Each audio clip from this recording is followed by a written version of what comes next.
lot of dignitary there, and we don't. If we get called out, and God forbid something happens, we can't the county, so we're gonna make sure somebody, Yep, they're gonna be there the whole time. I've been emailing Becky. With Becky, right? Yeah. I don't think we're gonna charge anything. No, that's fine. I want to make sure that I let her, because I told her that when I emailed her, I was just saying that you guys were by the gate last year, and if you got a call you left, I'll change it. I'll change it and let her know that we're gonna get you guys on. I know that city employees get like $5 off, but if I can buy them tickets just so they can eat for free. Whoever's working, it's for free. Whoever's working, it's for free. Yeah, no, don't even worry about that. I saw your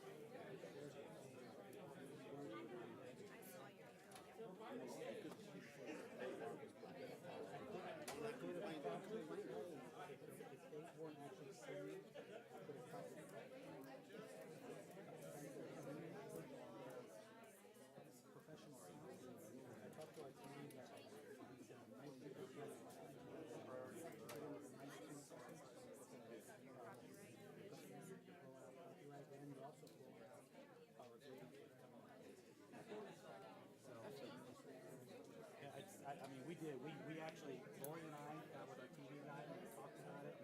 We watched it. And it's like he said, it's chicken. So you're open that city. Yeah, and we don't want to do that. We don't want to do that. I just wanted you to know. I mean, we did. I Work. know. Thank you, Greg. I appreciate that.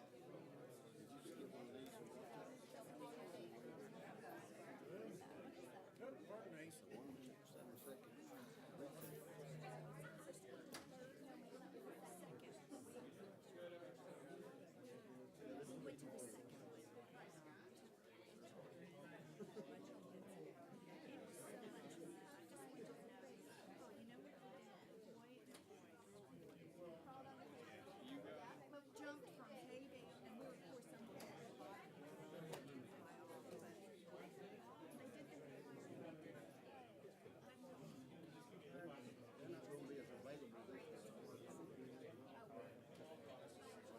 barricade, but they were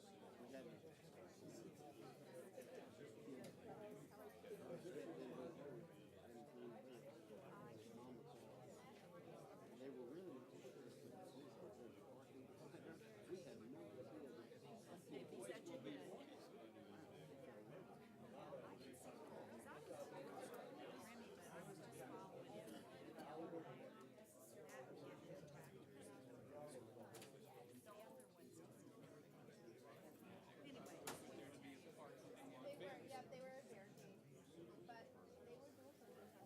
They turned into. Evidently, they were dual purpose. They were for a little bit of fun too.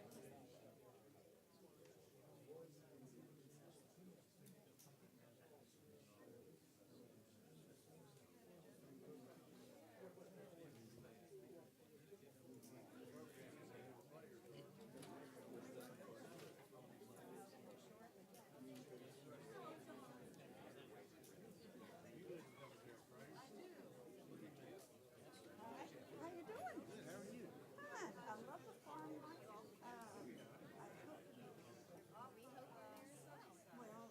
see, sometimes I work at Saturday. Did you look very nice? Once a month, it's bound to happen. Yeah, every now and then. Every now and then. Oh, yeah. Wow. That's a long time.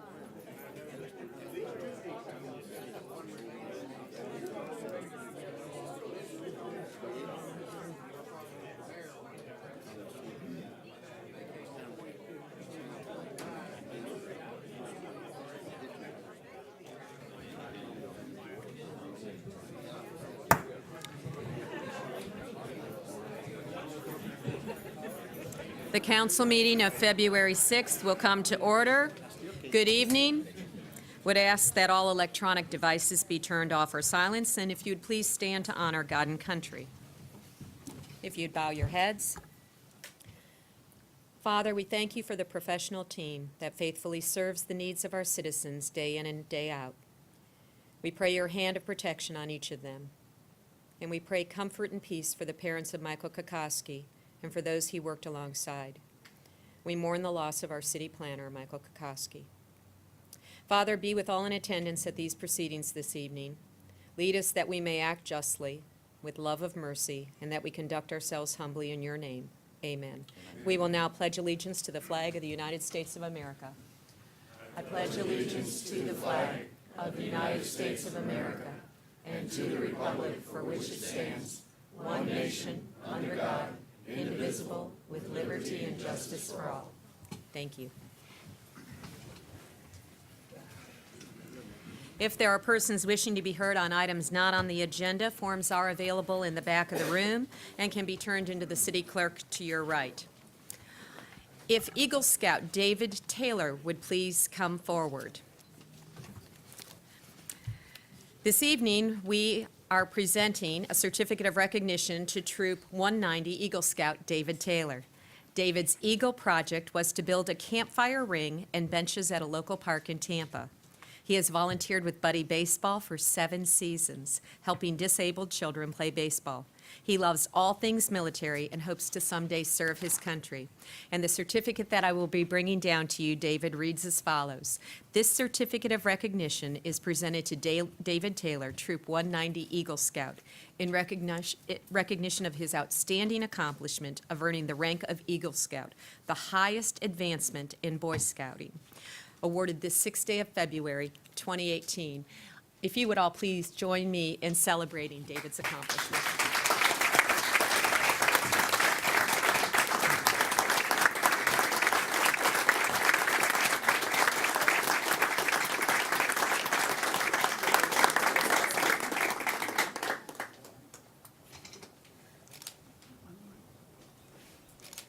Thank you, David. And if you'd like to introduce your family and say a few words, you can go right to the podium.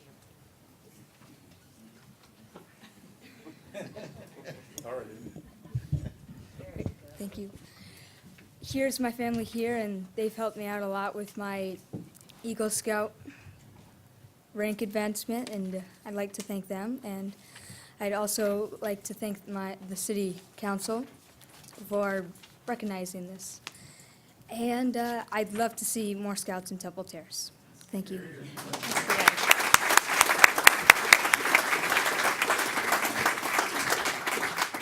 Congratulations again, David. Next, a Farm Night Barbecue update. Dale McClellan and Andrea McClellan of M&B Products will present an update on the annual Farm Night Barbecue event taking place Friday, February 23rd from 6 to 10 p.m. at 8601 Harney Road. Thank you, Mayor, Council, City Manager. Dale looks a little bit better than I do this evening, so he's got his Tim McGraw attire on, and my Shania Twain leopard print outfit got hung up at the dry cleaners. Otherwise, I would have been in full Shania Twain uniform. I'm sorry, Mr. Stevenson. Yes, yeah.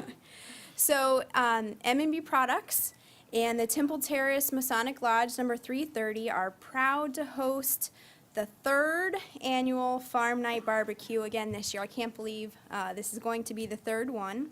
And like the mayor said, it will be held at our location at 8601 Harney Road on Friday night, February 23rd from 6 to 10 p.m. We have once again this year, like the 2 previous years, partnered with the city, the rec center, the police chief, the Greater Temple Terrace Chamber of Commerce, Hillsborough County Ag Venture, Premier Signs, and Bass Law Group. This year, all the profits from this event will go toward the implementation of a new Boys and Girls Club right here in our city. We're very happy to support this. We think it's needed here in our city, and we're excited to see this come to fruition, and hopefully this event will put us over the edge. This year we have lots of wonderful sponsors, most of whom have sponsored this event since its inception 3 years ago. And this is the 2nd year in a row that Fresh from Florida, the Florida Department of Agriculture and Consumer Services, is our exclusive title sponsor. For those of you who are interested and haven't got tickets yet, they can be purchased online. If you go to eventbrite.com and search Farm Night Barbecue, 3rd Annual Farm Night Barbecue, you'll see the event. Or they can be purchased in person at many locations throughout the city, including here at City Hall, the Rec Center, the Chamber, the Mayor, Premier Signs, and Bass Law Group. In advance, they can be purchased at $25 for adults, $10 for school-aged kids. If there is capacity, because we are nearing the brink of capacity, the last event did, and if we get to that mark in prior sales, we won't be able to sell at the door. But if we don't, at the door, we're hopeful not to turn anybody away, but we also are hopeful to get to capacity. Tickets will be available for $30 for adults and $15 for kids, school-aged. Always, preschoolers are always free. So if your kids are not in school, if they're younger than school age, they are free. So we strongly recommend buying tickets in advance. Those ticket prices that I just mentioned include all-you-can-eat barbecue, smoked ribs, smoked brisket, chicken, pulled pork, collard greens, baked beans, and coleslaw. Larry and Nancy Rooks, their family will be supplying a favorite, fried green tomatoes and fried okra again this year as appetizers. Included in that ticket price is waters and non-alcoholic beverages. The Florida Strawberry Growers Association will be providing fresh from Florida strawberry shortcake, and the Ice Cream Club will be serving many different varieties and flavors of fresh from Florida ice cream.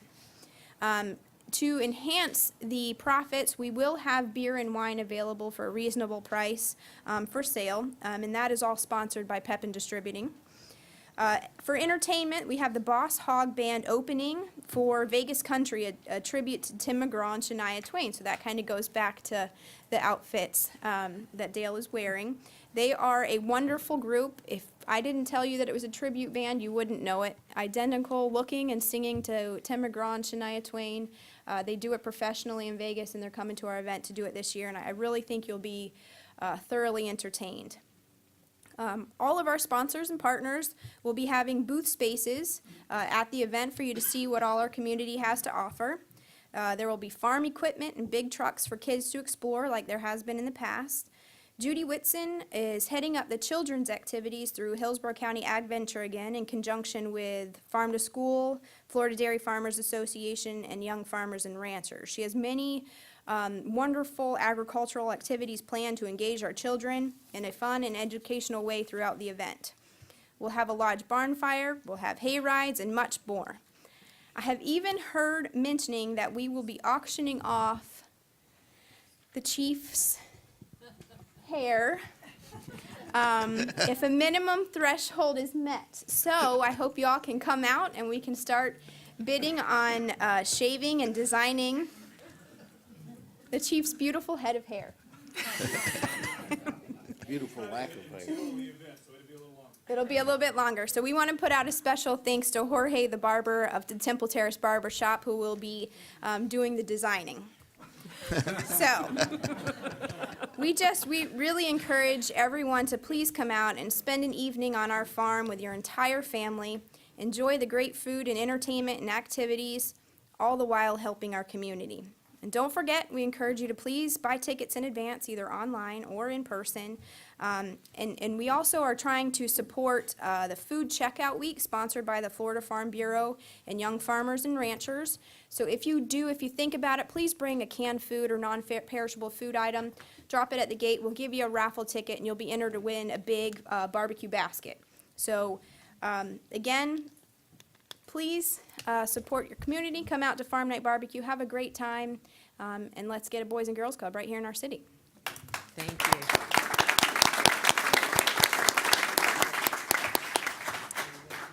And Dale and Andrea, thank you for your ongoing servant leadership in our community. It is very appreciated. Thank you so much. Oh.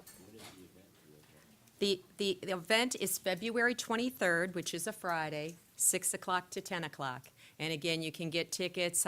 We have a full room this evening, so you can go to Chief, or you can go to me, or I'm sure the McClellans have tickets available as well. It's a great event. It's a great event. Thank you. Next, Habitat for Humanity presentation and proposal. Ronald Spohr, Chief Operating Officer from Habitat for Humanity, will present. Ronald, I'm sorry. Good evening. Thank you for the opportunity to speak to you tonight. My name is Ron Spohr, the COO with Habitat for Humanity, Hillsborough County, and Tina Swain, our CEO, is with me. And we have a PowerPoint presentation, and she has the flicker, so she'll keep me going really fast. So a few words about myself, and then a few words about Habitat, and then about the properties that we're requesting to purchase. I was got involved with Habitat about 30 years ago when I heard a gentleman, the founder of Habitat for Humanity, say, all of God's children ought to have a decent place to live. And I believed him when he said it, and I believe him today. And it's been one of the great joys of my life to be involved with thousands of people locally and around the world in this mission of Habitat for Humanity. A few comments about how Habitat works. Tina, if you could go to the next one. We take donations. We accept donations from individuals, corporations, and communities of faith. And Tina, we combine those with proceeds from our restores. We have a couple restores in Hillsborough County, one on East Hillsborough, one on West Hillsborough, and we're preparing to open one in Brandon within the next year. Restore is kind of like a combination of a Goodwill and a Home Depot. We take gently used building materials and appliances and sell those to the public and use those proceeds to fund our housing program. Homeowners, persons interested in homeownership apply to our program and are evaluated based on their need, their demonstrated housing need, their ability to pay an affordable mortgage back to Habitat for Humanity, and their willingness to partner with us in sweat equity and through a homeownership education program and providing some down payment. We're well known for volunteers, and we engage and involve literally thousands or hundreds of thousands, if not millions of volunteers around the world, but locally, thousands of volunteers each year. Volunteers build about 50% of the house, and paid subcontractors are responsible for about another 50%. Those volunteers partner with our homeownership applicants in that process known as sweat equity, where the homeowners learn about the construction of their home, build their home, and put what they're learning in their homeownership education classes into practice. When we're done the home, we have a dedication, a celebration. We invite the community to come out. We'd love to invite you to come out to dedications if we're able to build in the city of Temple Terrace.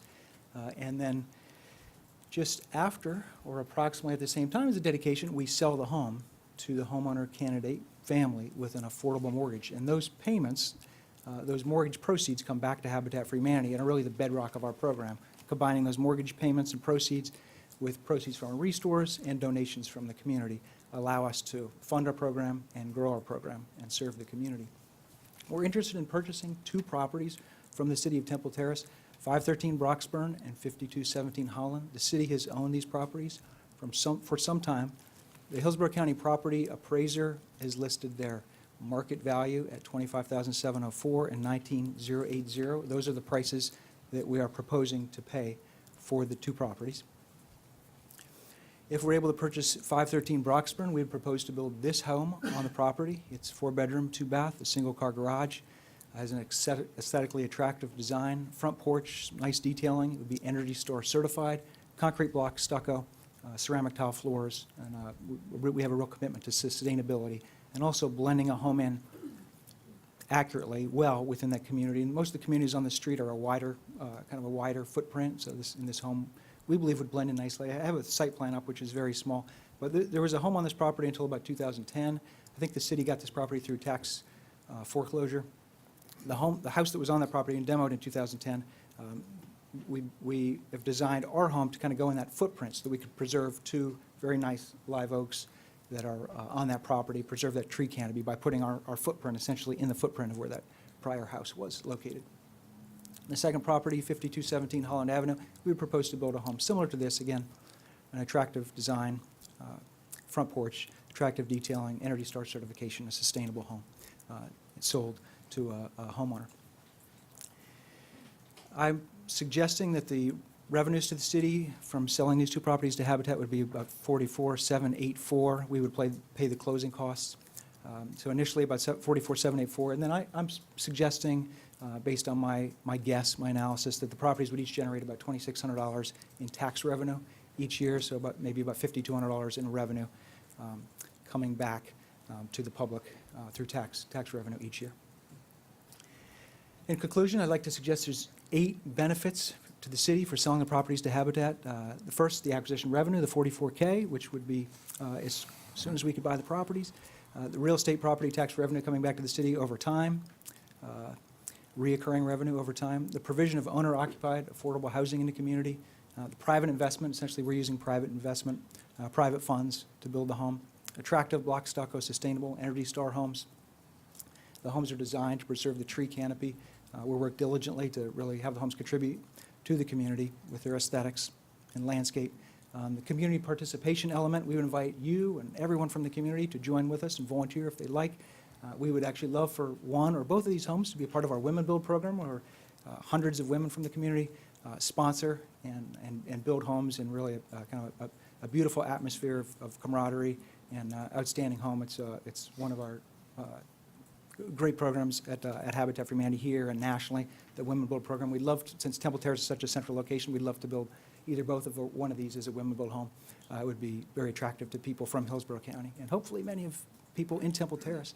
And then the eighth benefit, the homeownership opportunity for two families in the community.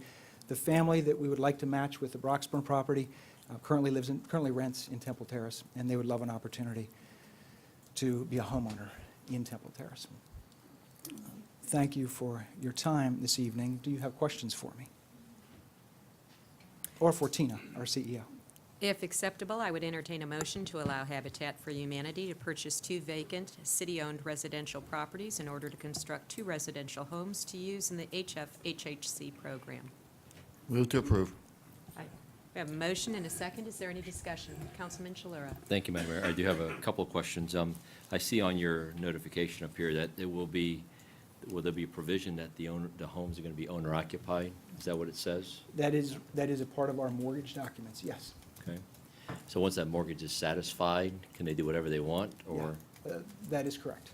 Okay. I have been involved in Habitat, for about 30 years, and I certainly do not anticipate anything other than homeownership in the near term, if not the long term. A Okay. typical Habitat for Humanity homeowner lives in their home for a very long time. Our mortgages, I've called them affordable. They're essentially zero interest. So getting a zero interest opportunity to buy a sustainable home is something that I have not seen. I generally don't see people want to part from that, so it's, Yeah, no, I appreciate your concept. You certainly give an opportunity for folks that haven't had one. Also, my other question is to the city attorney. Does this, I know when the city has had in the past to dispose of property, we have to go through a process.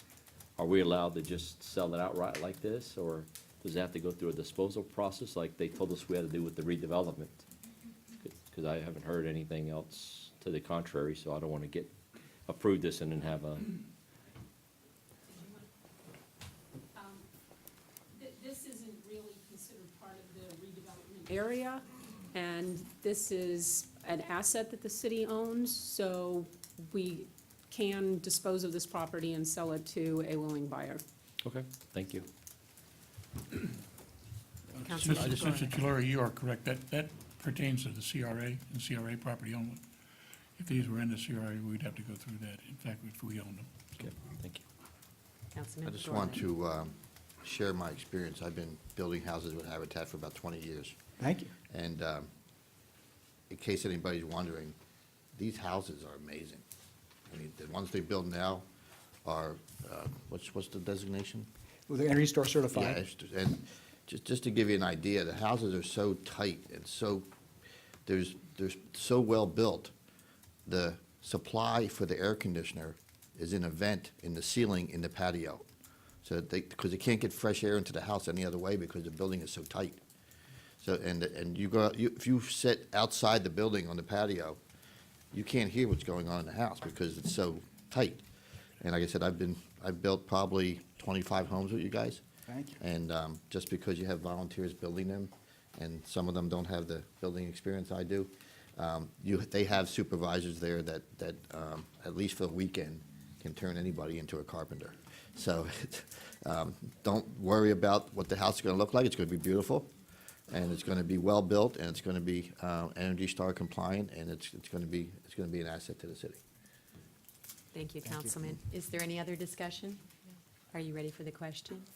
All in favor indicate with aye. Aye. Opposed? Motion carries. Congratulations. Thanks Thank you. very much. Thank you.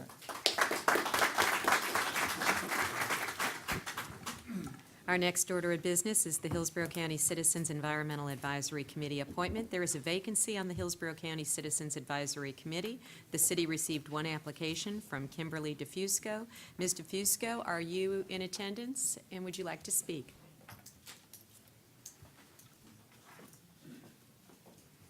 Good evening, Kimberly DeFusco, 5902 Stratton Park Drive. I just look forward to the opportunity to serve our city on a citizen board. Thank you. Thank you, Kimberly. I would entertain a motion to approve the appointment of Kimberly DeFusco as a member of the Hillsborough County Citizens Advisory Committee from the period of February 6, 2018 until December 31st of 2019. I move to approve. Second. We have a motion and a second. Is there any further discussion? Councilman I have Pagorley. one question for her, if I may. Yes. First, thank you for volunteering, but I did see that you're also applying for the Board of Adjustment position, Yes. and I just want to ensure everybody listening that if appointed, you truly have the time to serve on both of these boards? Yes, I actually inquired with the city clerk's office in order to identify what the time commitment needs are. Okay. And it's my understanding that this particular board, the Hillsborough County Environmental Board, meets as needed. And so it's not like a once a month or twice a month time commitment. It's a as-needed time commitment, and then the other board meets on a more regular basis. So I've done my due diligence, absolutely, to make sure that I have the time to commit to it. Thank you. Thank you. Councilman Ross. I have a question along the same lines. The Environmental Advisory Committee does, in fact, as you indicate, meet as needed. It used to meet monthly, but it now meets as needed. However, when it does meet, it meets during the day. And I've noticed on your application that you checked that you're available in the evening, but not available in the day. I can make myself available if they need me, absolutely. Thank you. Is there any other further discussion? Questions? Kim- I do have one thing on nothing to do with Kimberly's application per se, but we're getting ready to make several board appointments here. I've requested a couple of times that we get notified when these board vacancies happen. And I didn't know any of these were, maybe it was buried in a Friday report and I didn't get it, but I went back and looked at the Friday reports and I can't find it. That's all. Okay, I'll get people back saying they can't hear you. I can't, so I'd like to know when these board, well, but now we're gonna fill up, there we go, what happened? So, but oftentimes, there are people in the community, particularly with this one, and no offense to Kimberly, but there are people in the community, this one's thorny. There's a lot to know here, and there's a lot of politics involved in this, and I would have definitely, I mean, we just had two very experienced people term out on the Riverwatch Task Force that know the ins and outs of the EPC, and they know the ins and outs of Swift Mud and all the issues concerning the river. I don't know if they knew about this and didn't want to apply, but I would have called them and asked them to apply for them. I mean, and some of these others, I just like the opportunity to know that these exist because, you know, sometimes people don't see it, and we know somebody in the community who's an environmental scientist or so can we not get that in the future, please? Thank you. Thank you, Councilman Ross, and I believe our clerk has indicated we will get those notifications going forward. Is there any further discussion? All in favor? Aye. Aye. Opposed? Very good. Congratulations, Kimberly. Thank you for your service. Next, Board of Adjustment, alternate member appointment. There is a vacancy for an alternate member on the Board of Adjustment. The city received one application from Kimberly DeFusco. Kimberly, would you like to speak? Okay. Is there a motion to approve the appointment of Kimberly DeFusco as an alternate member to the Board of Adjustment for a period of February 6, 2018 until February 6, 2021? So moved. Second. I have a motion and a second. Is there any discussion? All in favor indicate with aye. Aye. Opposed, nay sign. Motion carries. Again, congratulations, Kimberly. Municipal Code Enforcement Board appointment. There is a vacancy on the Municipal Code Enforcement Board. The city received one application from Mr. Keenan Nopke. Mr. Nopke, would you like to address the council? Good evening. I just feel the need to give back to the community that I've lived in for almost 50 years in two different times in my life. Having grown up here as a 5-year-old, all the way till now at 67. Wow, you get old. It's time to start giving back a little bit, so I hope I can get your support. Thank you very much. Thank you, Mr. Nopke. Is there a motion to approve the appointment of Keenan Nopke as a member of the Municipal Code Enforcement Board for a period from February 6, 2018 until February 6, 2021? Move to approve the appointment of Mr. Nopke. We have a Second. motion and a second. Is there discussion? All please signify with aye. Aye. Opposed, nay sign. Motion carries unanimously. Thank you, Mr. Notke. Riverwatch Task Force appointment. There are 2 vacancies on the Riverwatch Task Force. The city received 3 applications, one from Mr. Keenan Nopke, one from Ms. Katie Turner, and one from Ms. Pamela Epps.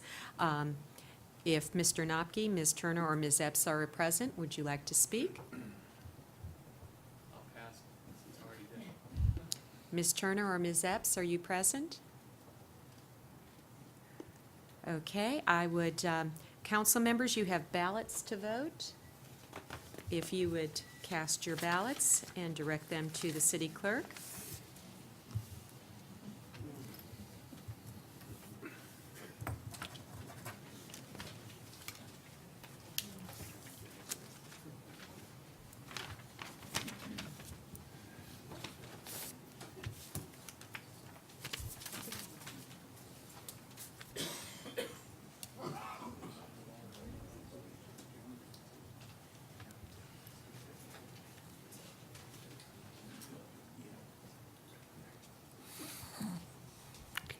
Done.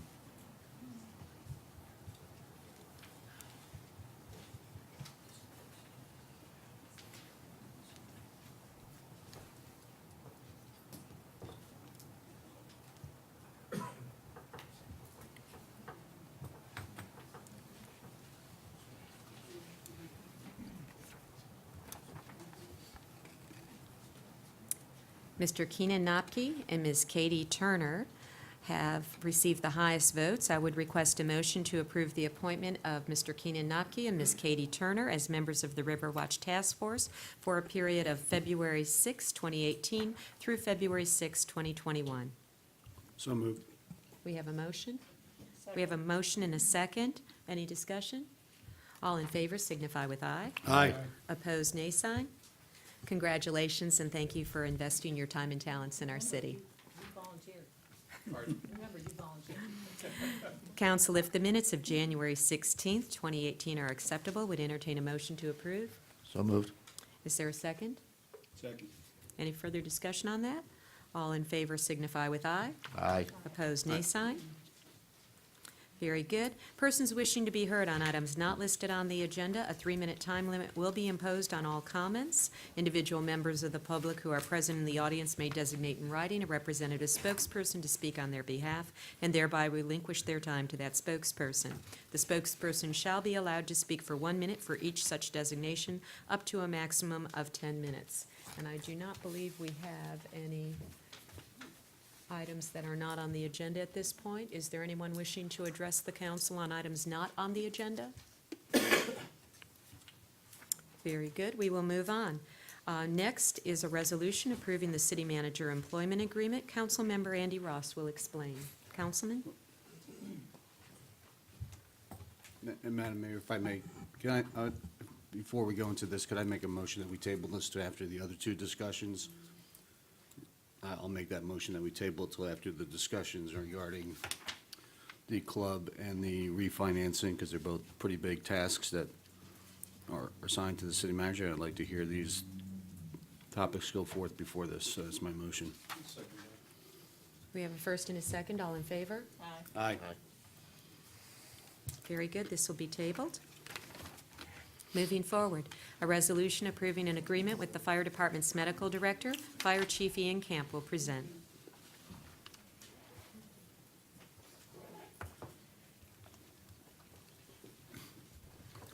Thank you, Madam Mayor, Council, City Manager. You have before you a resolution approving the agreement with the Fire Department's Medical Director. Dr. Brooke Shepard has been our Medical Director since 2012. Prior to that, she was an assistant medical director. Brooke is a hands-on medical director, a director that is active in all aspects of our medical training and quality assurance measures. Dr. Shepard is on call 24 hours a day for medical consult and direction when needed. By the way, Dr. Shepard is a resident of Temple Terrace who regularly stops by our stations and rides with our paramedics in order to observe and take the opportunity to teach on a monthly basis. What I'd like to do is, her contract has expired at the beginning of this month, and what you have before you is a 2-year extension of her contract. Very good. Thank you, Chief. Are there members of the public wishing to address this issue? Very good, Council. Are there any questions? Is there a motion to approve? Move to approve. Is there, we have a motion and a second. Any further discussion? If you're ready for the question, all in favor? Asked if she was in the audience. She is. I'm sorry, I should have introduced her. My apology. Dr. Shepherd's right there with her son Gavin. All in favor? Aye. Opposed? Thank you. Thank you for your service.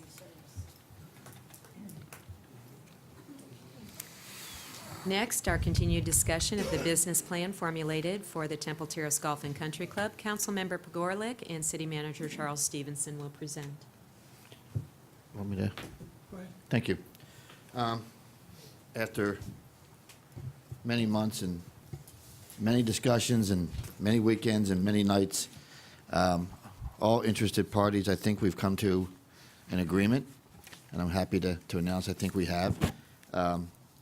The club tonight will be letting us know that they have gotten the funds to bring themselves current. They've gotten $125,000 to bring themselves current, which is awesome. We have a recital in front of you that, like this whole issue, has changed a little bit in the last few minutes.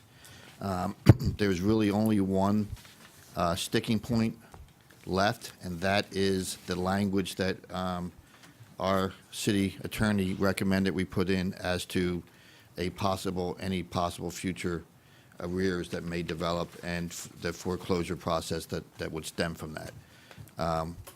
We think it's the language that you got, I think around noon today, is the language that we should be looking at. And the page I'm talking about where you can see that is on pages 2 and 3, I believe. But we also had some discussion throughout today and in the past about, and I'm just going to go give people a little bit of a history so they understand how far we've come. One of the things that we had always thought we wanted was to have start off with 4 members, as you recall, on the board of directors at the Temple Terrace Golf and Country Club. After many discussions with the club, we said, well, how about 2? And after many more discussions with the club, we've come to an agreement that there has always been a strategic action committee that was to meet and to deal with issues that are not of a day-to-day basis.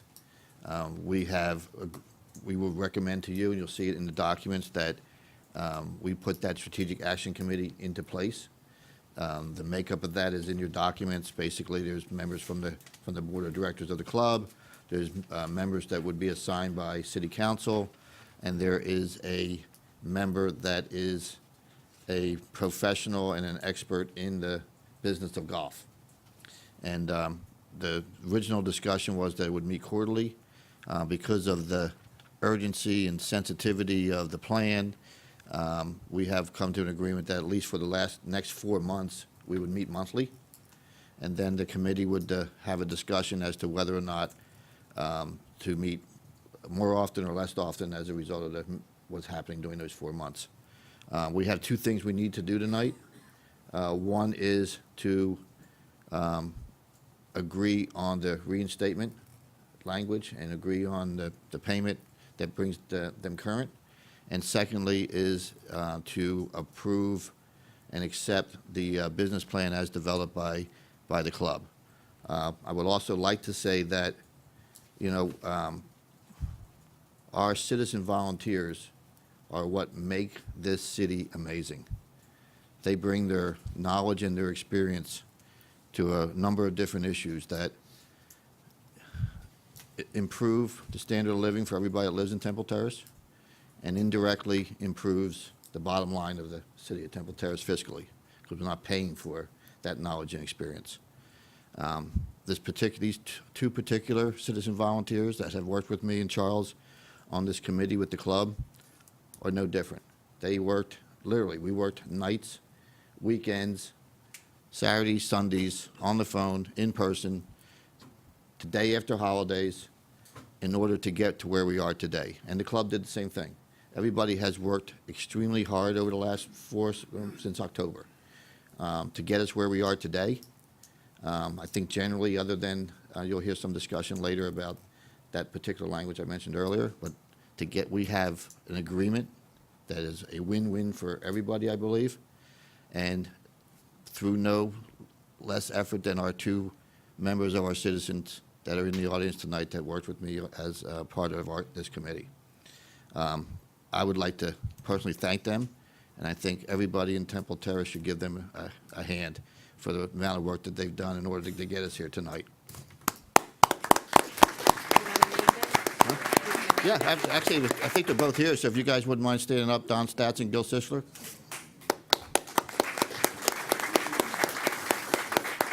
Thank you. And again, they've worked very hard. The club has worked equally hard. We've all put a lot of time and effort into this, and we talked about a celebratory moment at the last meeting. We didn't get there. I think we're there tonight. We do have some discussion from the club on that one recital, and I think we'll get some closure on that tonight. But like I said, we do have two things we need to do tonight. One is to accept the $125,000 that brings them current, and approve the reinstatement letter. And then secondly, we need to approve and accept the business plan and move forward. Charles, you have anything to add? No, sir. There are two members of the public wishing to speak on this item. First, Annette Rennie.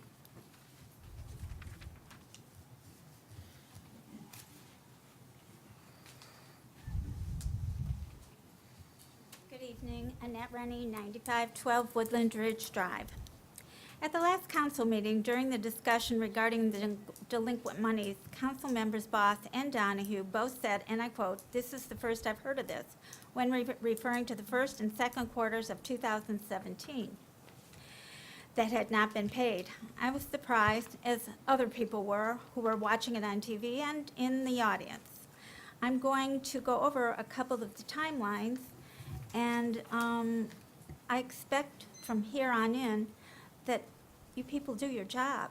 Be transparent with the public and the citizens. We live here, we deserve to know what's going on, and you deserve to tell us the truth and do your homework. That's why we elected you. May 31st, letter from Temple Terrace Country Club to Integrity. Club President Whittemore to Garrett. Notice given that April 1st, 2017 installment owed for annual fee was not paid. This April installment was for the first calendar quarter payment. Correspondence request for surrender of files and books. Letter recognizes the substantial amounts owed, including obligations to the city. June 6th, Whittemore to Council. Executive Committee does not know the status of payments from Integrity to City. Not sure what payments have been made. He believes April payment was not made. City Manager to Council. Notice given that the city did not receive April payment. Whittemore to Council. Integrity didn't make payment to the city. June 23rd, email response from Lynn Boswell to Councilmember Donahue. Finance Director provides response to Councilmember of being unable to locate and January payment schedule of payments provided. June 25th, email from Councilmember Donahue. Councilmember acknowledges no payments of 2017. August 15th, Mr. Whittemore acknowledges debt of obligation to city. Mr. Whittemore, the club wasn't in the position to make due on the payment that was due July 1st. This payment referenced is the second quarter payment. October 17th, council minutes, presentation of forbearance agreement to council, and November 7th, forbearance agreement approved. I have another request, and I think it ought to be looked at tonight. I know that you can't answer me, but it seems like Mrs. Donahue, Councilman Donahue, always seems to go after the city manager. Whatever it is, it's constant, and it's noticeable. I don't understand that. It should be that you're working for us, not against us. Mr. Boss, you're a good person. You enjoy the club. You're up there a lot. I think that you should recuse yourself from voting. It's like a doctor. Doctors aren't supposed to treat their families. It's just not done. It's a conflict. And for you, that's your entertainment. So it's emotional. And I really think that you should consider recusing yourself from any further voting on the club and its issues. Thank you. Thank you. Next to speak is Mr. Jack Ritter.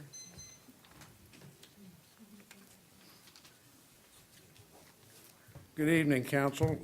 Jack Ritter, 227 Willowick Avenue. I'm going to say this again. This whole thing is kicking the can down the road. I was a member of the club for 20-plus years. I enjoyed my time there, and I resigned for a reason. The problem we've got is this club is into the city every year for $125,000 of taxpayers' money. On that note, talked to a man the other day that's a member of the club, had been for quite a while. He said, you know, our city puts $750,000 a year in a rec center. Why don't they do the same thing for the club? Obvious answer, one's public, one's private. Now let me ask you a question. What do the citizens here get out of the $125,000 a year that we don't collect from the club? What do we get for the $10,000 to $20,000 of Temple Terrace ad valorem tax that this club does not pay the city? Where is it? What do I get for that? I've heard numbers. Cost you $35 a year. All right, is that per parcel? Well, I have known more than one, and I think it's a crime. I don't know whether we should be supporting this private entity or not with taxpayers' money. We may have a serious conflict. Only the council can tell us, or counselor, I should say. So come on, folks. The club has been disingenuous about where they're going and how they're going. I own a piece of property facing the golf course. I get told, oh, it enhances your real estate values. Sure it does, but only when I sell. Who benefits in between? The municipality benefits. I haven't sold my property since my father bought it in 1945. So how does it benefit me? I pay more taxes every year. I'm tired of the lack of, if you will, being genuine about where we're going with this thing. Thank you. Thank you, Mr. Ritter. Are there any other members of the public wishing to address this issue? Seeing none, the first order of business would be, if it is acceptable, to entertain a motion approving the business plan as provided by the Temple Terrace Golf and Country Club. The business plan was dated December 29th, 2017. If I may, I think the two motions are intertwined. I would like to have the club come up and have their say, if you will, as to the language that's in the reinstatement agreement. And perhaps we can take it out of order and vote on the reinstatement first, because that's where the money comes from. And then we can vote on the plan after that, if you're okay with that. Is that a motion? That's a motion. Is there a second? We have a motion and a second. Further discussion around that? Okay, that will carry. Would you like to come forward? Oh, I'm sorry, all in favor? Aye. Opposed?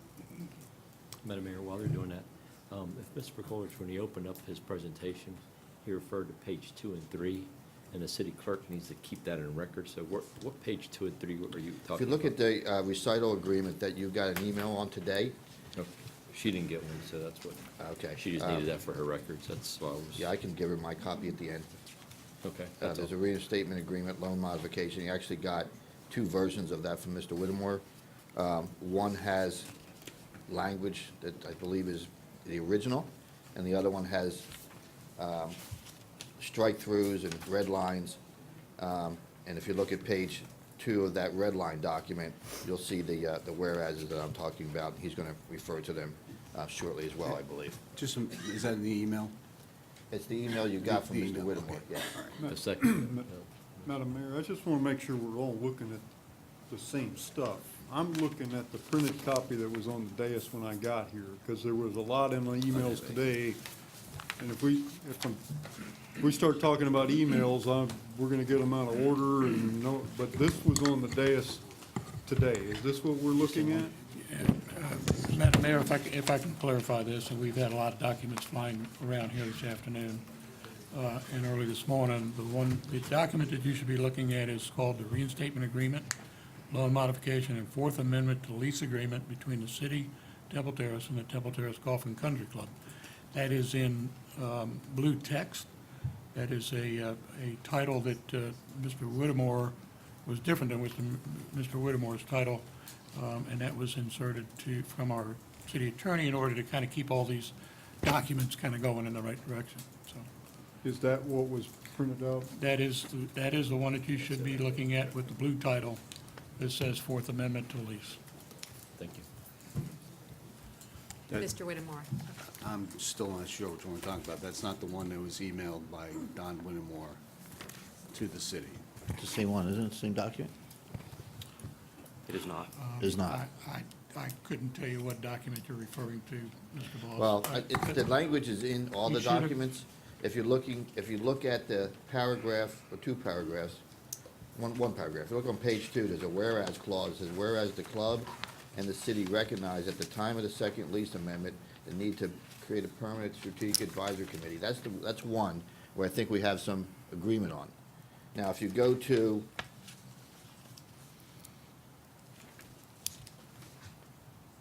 page 5 of that same, of any of the documents, except for possibly the original one, there should be a paragraph 9 which says default by leasee. That is where we still have some minor disagreement. And I think that's what, one of the things Mr. Whittemore would be addressing tonight. And I'm sure you, Mr. Whittemore, I'm sure you plan on addressing it, but if you could address both the Strategic Action Committee and your concurrence with what we discussed earlier, as well as that paragraph 9, I'd appreciate it.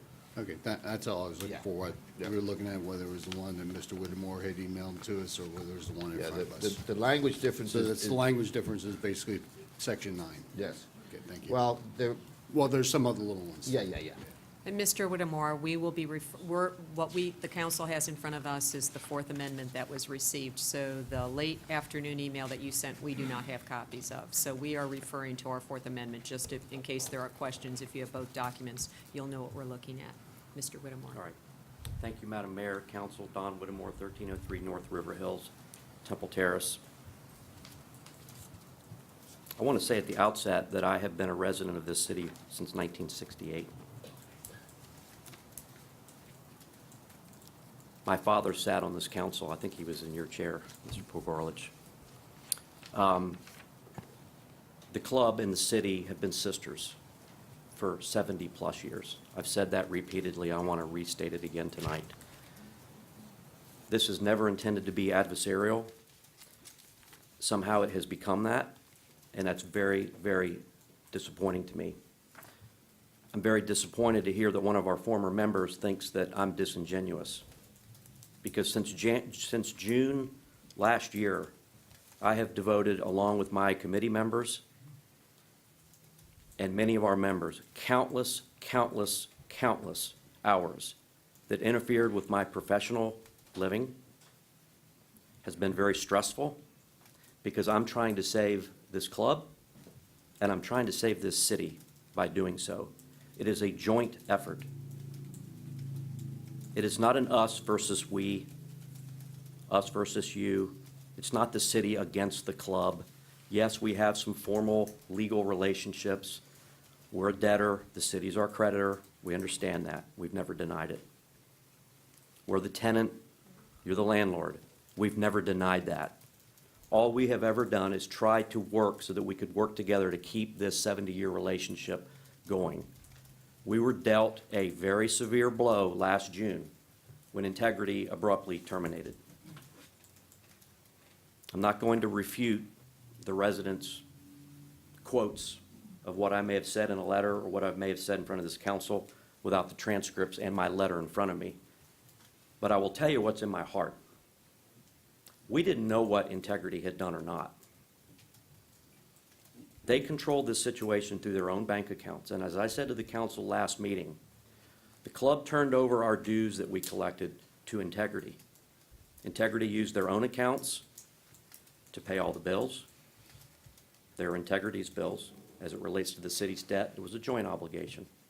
We recognized that obligation, and I think she did say that. We acknowledged this debt, but we weren't really sure about the April payment. We had our suspicions, but we weren't really sure. We had no way of really knowing. Integrity wouldn't answer us. I never got a response to my initial letter sent to them for copies of all the books and records. They completely ignored us. That's water over the dam.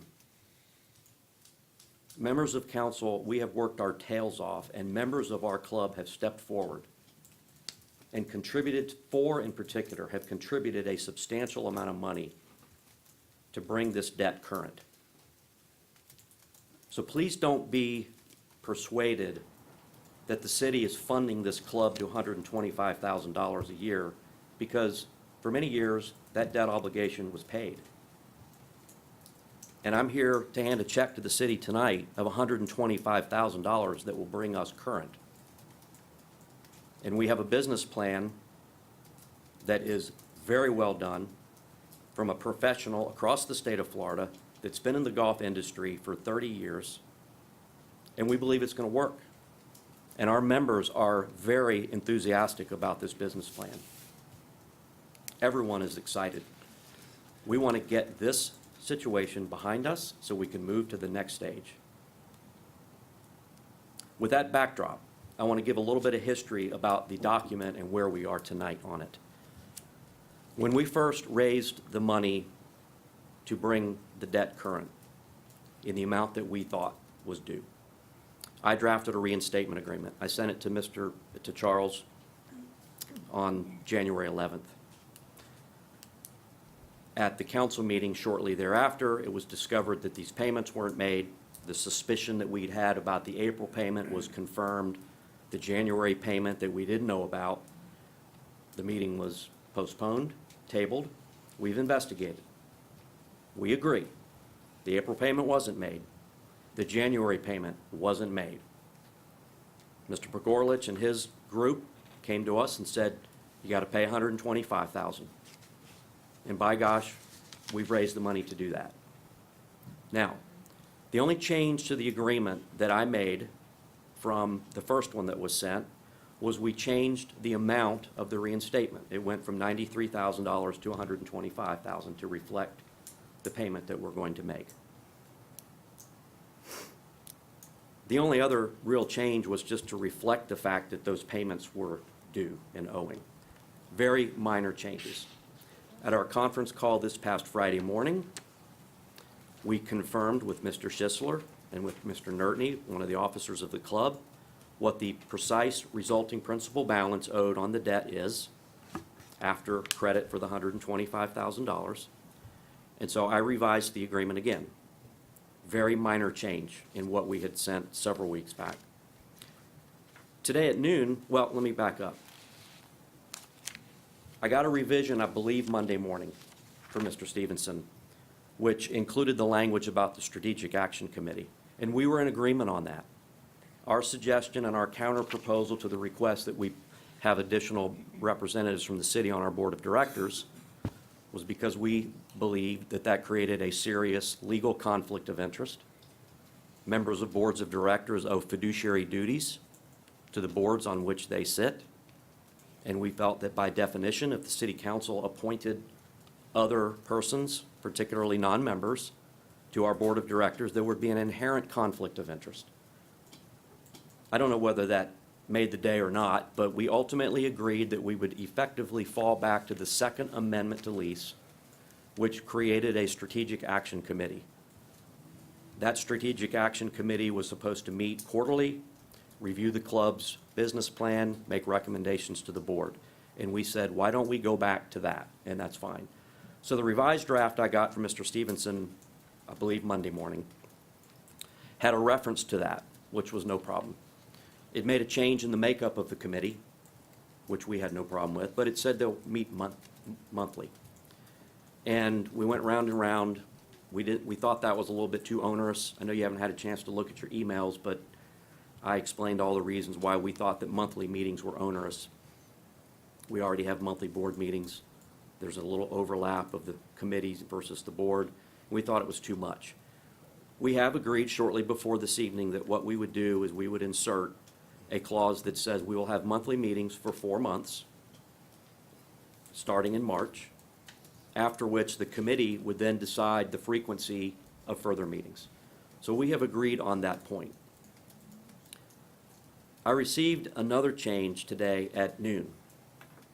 I was not even in my office when I got it, and I opened the document, and aside from that issue that we've now resolved, there was an additional 2 clauses in the document, and I believe they are at paragraph 9 of the document that you've got. It's a new paragraph 9.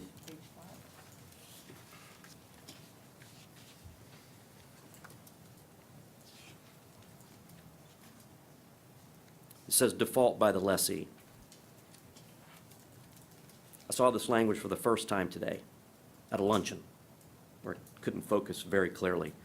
But I was able to read the second paragraph of that clause, which says, upon termination of the lease due to any event of default, the lessee agrees not to seek an injunction from any court against the city to prevent it from taking possession, and shall promptly deliver possession of the leased premises to the city by relinquishing to the city manager the keys to all buildings, including keys to all offices, lockers, cupboards, and closets, etc. I emailed Mr. Stevenson from my phone at my luncheon that I was shocked to see this new language that was added literally 6 hours before tonight's meeting. And I said, but on top of that, there's no way I was going to agree to that language. In my opinion, after having been a lawyer for 33 years, that clause is not enforceable. Without being confrontational about it, and I know your city attorney is trying to do her job, we would prefer that that language not be included in our document. We believe that the city is protected already.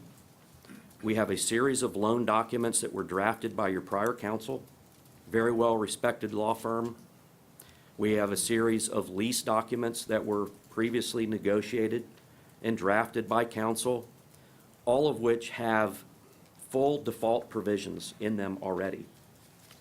The first lease document has 2 pages worth of language regarding the rights of default and the events of default. The second amendment to the lease has 1.5 pages of provisions saying what happens in the event the club is in default under the lease payment. That document specifically makes reference to a default under the debt payments as well. Without getting mirrored in the legalese used, the club's position is we don't think that language is necessary.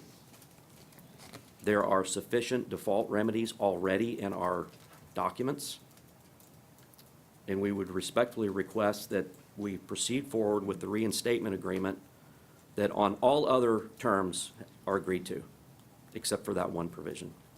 We think it's just simply not necessary. The city's got their rights already in the other documents. This doesn't really add to it.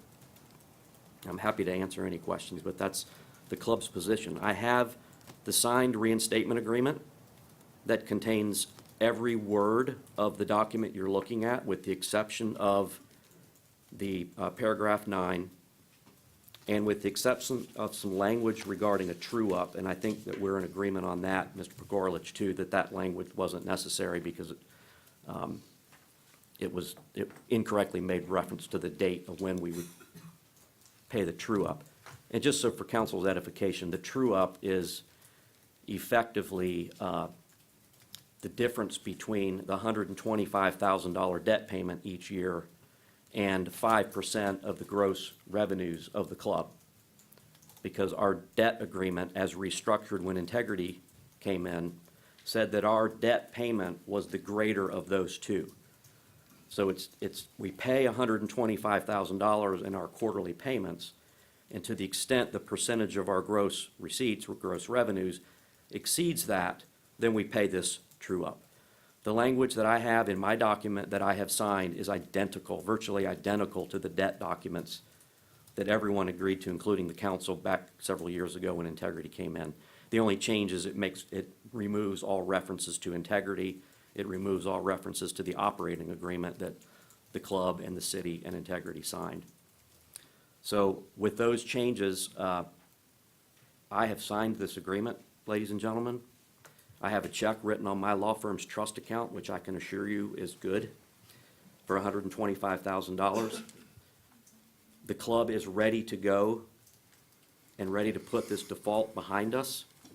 We don't want any more delays. That's why I showed up with a check in hand and with a signed document. The signed document, as I said, makes the change that Mr. Pogorlich referenced, and that we would agree to the strategic committee meeting monthly for 4 months, and then they would agree after that on the frequency. So with that, I'm happy to answer any questions from council. Councilman Pogorlich, would you like to make a motion? Yeah, just for discussion purposes, I would move that we approve the reinstatement agreement.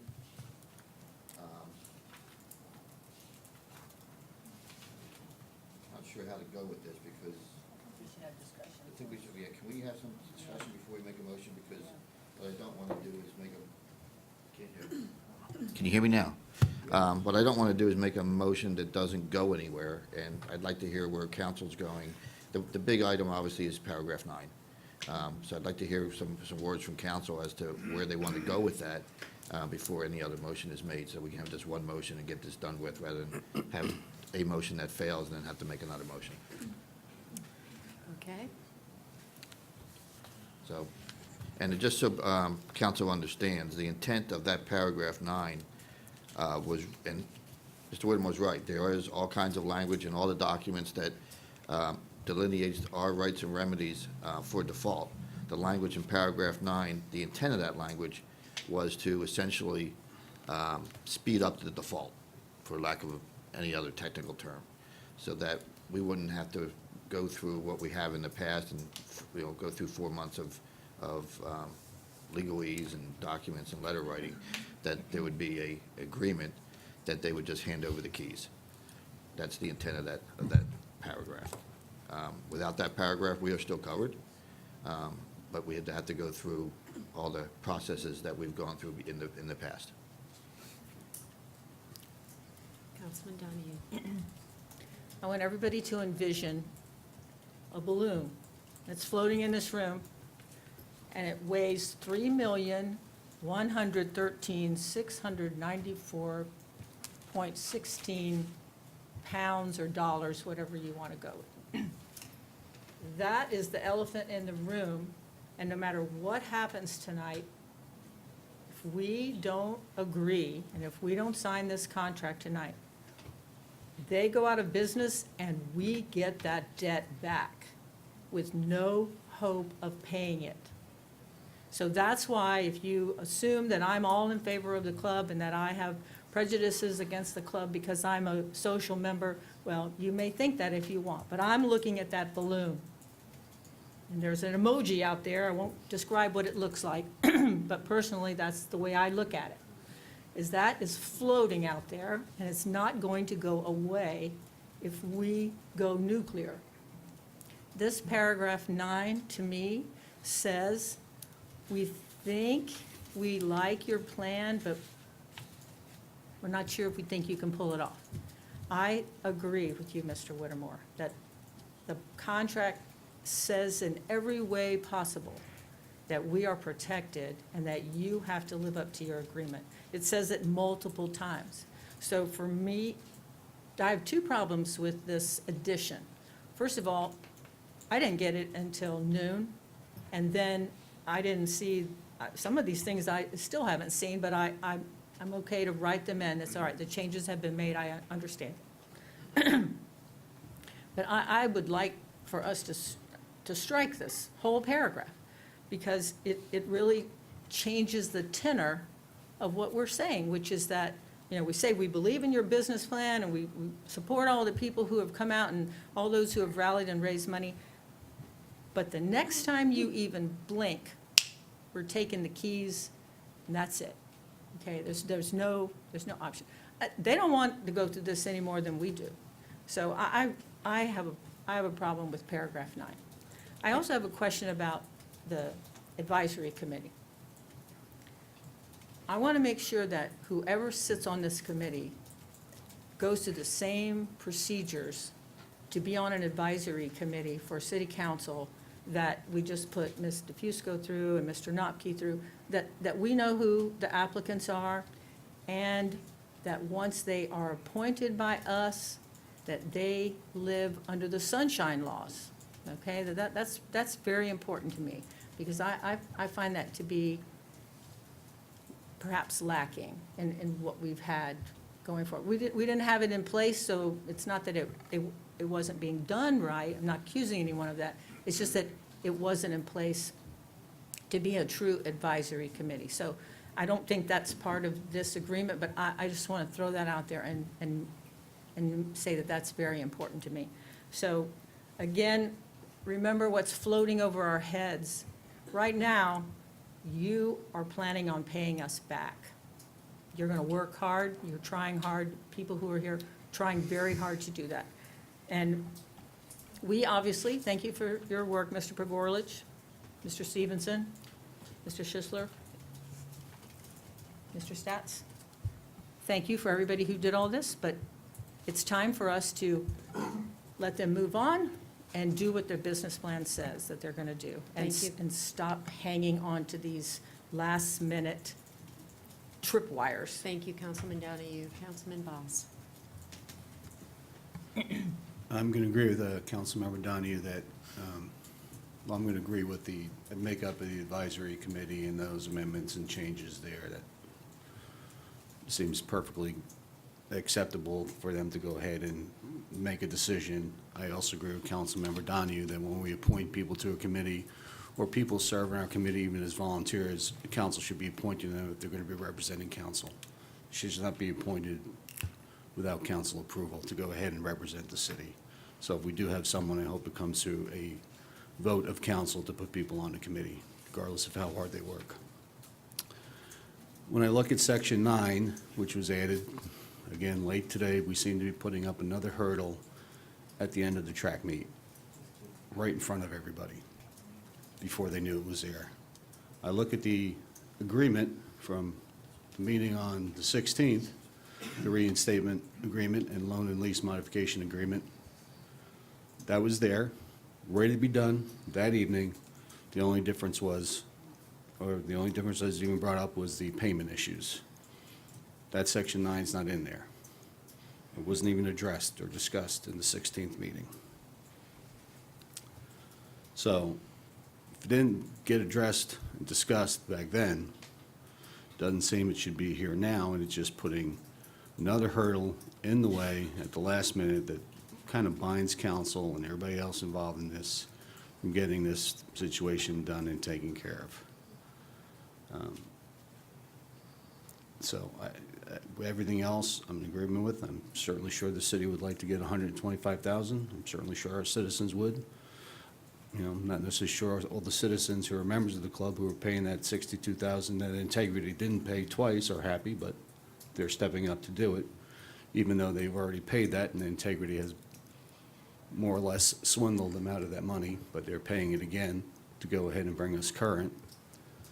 So without us knowing about it at any point prior to Integrity leaving. Council, the club, anybody. So I would be in favor of this without that, and the recommended changes that were agreed to prior to the meeting starting with the elimination of the default lease, because I believe we're sufficiently covered in our loan agreement.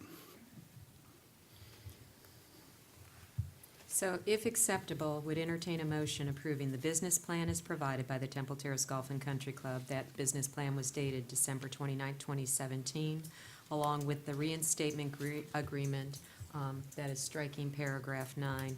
And I don't know if the council's pleasure is also to, at the same time, I guess it would be a separate, to talk about the Strategic Advisory Committee, but would entertain a motion at this I time. think we need at least two motions.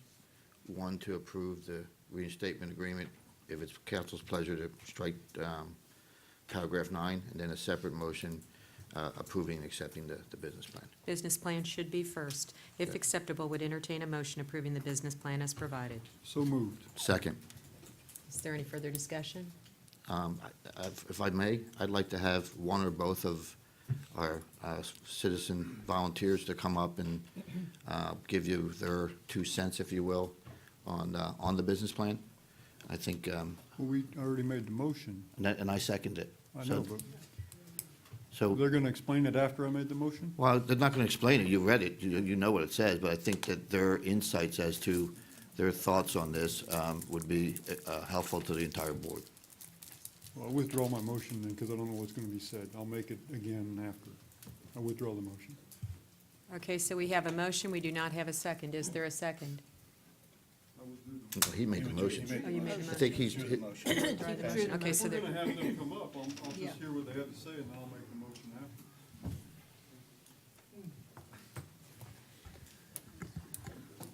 after. it's your call, Okay, Mayor. If you don't want to, if you want to go forward with the motion in a second, they'll sit down.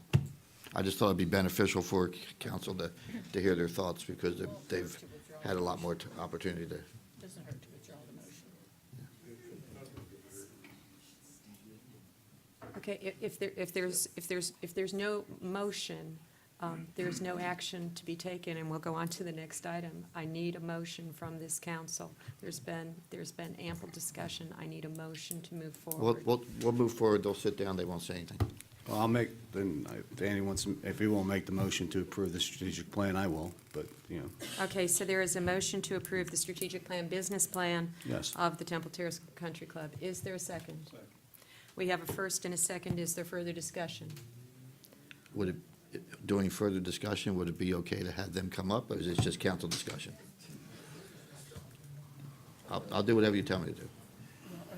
Tell us something that's We different. we have had public comment at this point, and Fine. I think it's time, if there's Okay. discussion or comments from the board.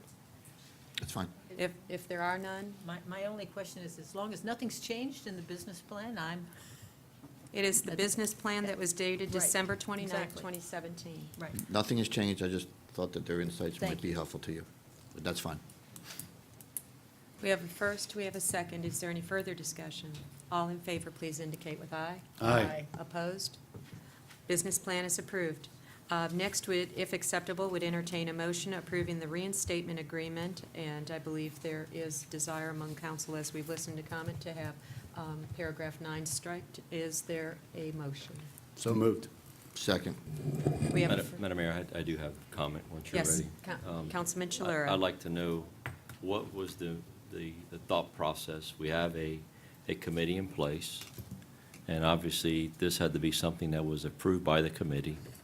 So what is the thought process of having this paragraph put in here? It came here, obviously, so what is we've heard from Mr. Whittemore why it should not be here. So I want to hear from the folks that we have a committee going on together. Why is it here? And, it got put in Thank- 6 hours ago. Thank you, Councilman Chilura, and I would ask, I'm not sure who put it in, if it was our city attorney, city manager, or the committee, so I'm looking down the dais, City attorney will address it. if the city Madam attorney. Mayor, I'll defer to our city attorney. Okay, thank you. Thank you. As everybody tonight has been talking about how hard that they've worked on this, I will apologize that this reached you later. I finished it last night. I was here till 11 o'clock, poring over a 3-inch binder of documents indicating what has gone on between the city and the club for, well, more than 3 years. Back in December of 2014, there was a strategic plan presented by the club back then, and then it's just been revision and modification over and over and over again till now. The paragraph 9 contains what the procedure would be in the event of a default. Certainly that is contemplated, considering there certainly have been default after default. So this is to protect the city. This is also to protect the club. This sets out the procedures that would be involved if you miss a payment again. And last month, we were here still questioning whether there were payments missed. We've gone a long way in this last month. At least we all acknowledge now what is owed, and that 4 quarters were not paid. So this language of in the top part of paragraph 9 is almost directly from the forbearance agreement, which now would no longer be in effect because this is a reinstatement. But this is the procedure to really protect the club too, and says that we give you a period of time to cure. If you don't have a period of time to cure, then we would expect the payment immediately. This at least says that we have to give you a certain number of days' notice, and you have a certain amount of time to fix that. The second part of paragraph 9 is, if you want to call it nuclear, but you said that we're sisters. Families fight more than anybody else, and this was to prevent the club and the city from getting into a fight that would then render the club inoperable. If the club did not then file an injunction against the city once it terminates the lease for cause, for default,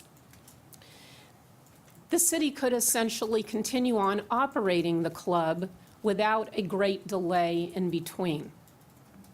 So this was to prevent the club from enjoining the city from taking back its own property in the event that the club fails to pay, I won't call it rent, because that's being taken out. Back in, I believe, 2015, there were a lot of adjustments to rent. In fact, it said that rent was forgiven for a portion of 2014 and all of 2015 and 2016 until April 17th. That happened back in 2015. Here we are in 2018, and now in this agreement, you no longer pay rent. It's just those quarterly payments and $125,000 a year, possibly adjusted, which is what explains the true-up portion, because there may be an adjustment eventually if your gross revenues are sufficient to warrant that. So that's really what this was about. There was a concern by the committee that what do we do if they default again? And what do we do if there are bad tenants and there are good tenants? Eventually, you have to see the writing on the wall with some tenants that they're not just good, they're not good tenants. And I'm not speaking kindly, I guess, as many of you, because I'm new to Temple Terrace, so I have no particular feelings about the club at this point. So I speak only as the attorney representing my client. So I apologize if I seem harsh, but as I read the document that was provided by Mr. Whittemore, and which was never sent to me, it was sent perhaps to the committee, it was sent to the city manager, but it had to find its way to me. So for some reason, I was left out of the loop here. But every time I read this document, I saw more and more things that were left out. Initially, there was not even a mention as to when the cure payment was going to be paid. So the original document that I saw had nothing in there. It said that they were willing to pay. It never said that they were prepared to pay. It never said when they would pay. So those were other terms that I added in over a period of time. And just because I didn't want to miss anything, I sat up and I read through all those documents and added this in late last night. So I apologize that you only got this for some reason at noon. But the committee, I sent this to them around 10 o'clock last night when I added it. So that's some of the background as to why this is in there, and it's really to prevent litigation between the city and its sister, the club. Councilman Shalura, does that answer your question? Thank you. Yes, I just want to say a few things, and there's folks that may like it and folks that may not. And one thing you'll know is I tell you the way I see things. I've been a supporter of the club for many, many years. Matter of fact, I've sat on his council back when Mayor Fronte was on his council. And we were in place when the city actually took over that loan to save the club lots of money. Okay, so I've been a very big supporter of the club. I'm a social member of the club. I don't golf. I do it to support the club. I think that there has been lots of frustration here. The reason I think that you know, because the reason I started asking this question is because Mr. Goldrich is on this committee, and he was supporting the motion to take paragraph 9 out. So that's why I was trying to find out, was there a separation? Was there a disagreement within the committee, or, you know, did he hear something that changed his mind? That's why I asked for clarification. But having said that, you know, the city has done a lot for the golf course. The golf course adds value to the city of Temple Terrace. City pays $250,000 a year in debt service, and we only get $125,000 back. This past year, we got nothing back, and we're possibly going to get a check tonight if there's an agreement in place. The other $25,000 will be put at the end of the loan. In the meantime, the city's paying for that $125,000. I don't want to hear the word conflict. People cannot serve on these boards when there's conflict. If I'm not mistaken, there's been council members that have sat on the board at the country club. Conflict was never mentioned. I think there was a couple of council members that's happened. Conflict wasn't an issue back then, but it's an issue now. We can't pick and choose how we dissect the way we want to see things. I'm one that I want to flush it out. Let's call it the way we call it. It's either a conflict or it's not a conflict.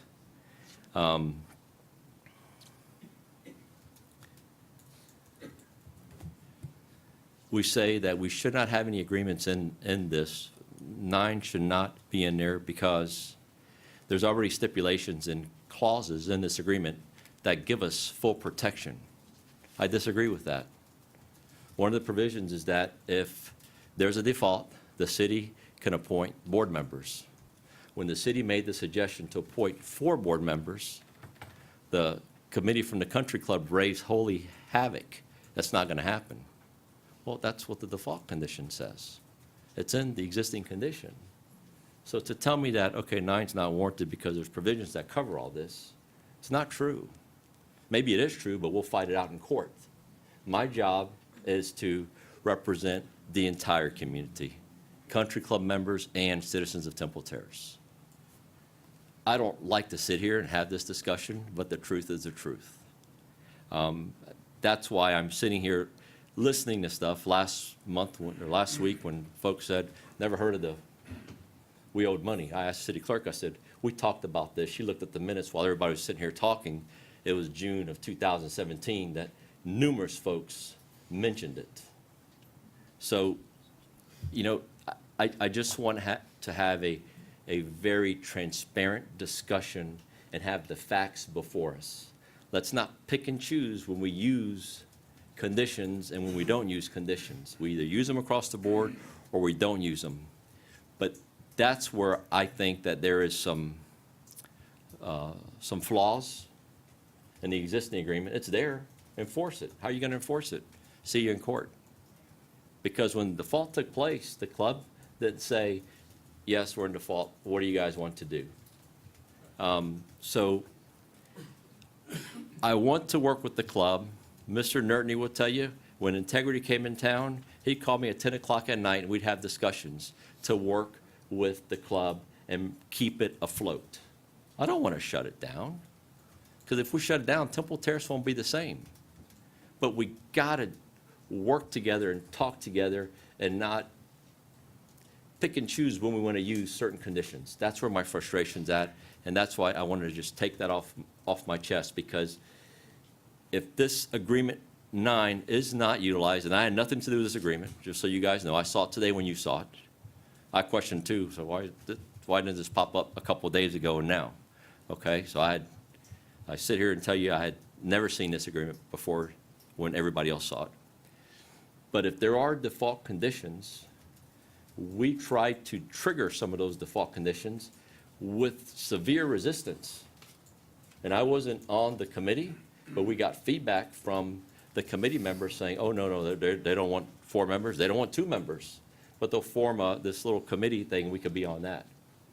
So either it's here or it's here, but I don't want neither, okay? You want to waive this, it's fine, but you got to understand that the default conditions are there to be in place, and if it says that, if you want to challenge those default conditions, and let's iron that out right now. The existing default conditions, if there's a default, the city can no longer appoint board members. Let's hash it out. Because obviously what's in there doesn't stick. It didn't stick. I mean, if I'm saying something inaccurate, Ms. Pergolch or Mr. Stevenson, please, I wasn't in on your committee. You guys did it. You're running on your own. The feedback I was getting back is they're adamantly opposed to that. But the default conditions say we can do that. So maybe what needs to happen is those conditions need to be ironed out. If they don't agree to that, then you need to rehash those agreements too. But don't tell me we have something in place, because yes, we do, but we don't agree to them. So that's where I'm coming from. I want it to work. I honestly do. I know you busted your butt to make this work, and I appreciate that, and I mean that sincerely. But I want to be on the same page.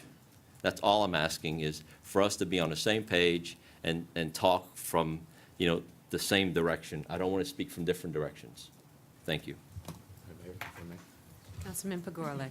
Let me just say a couple things, and you can come up if she calls you.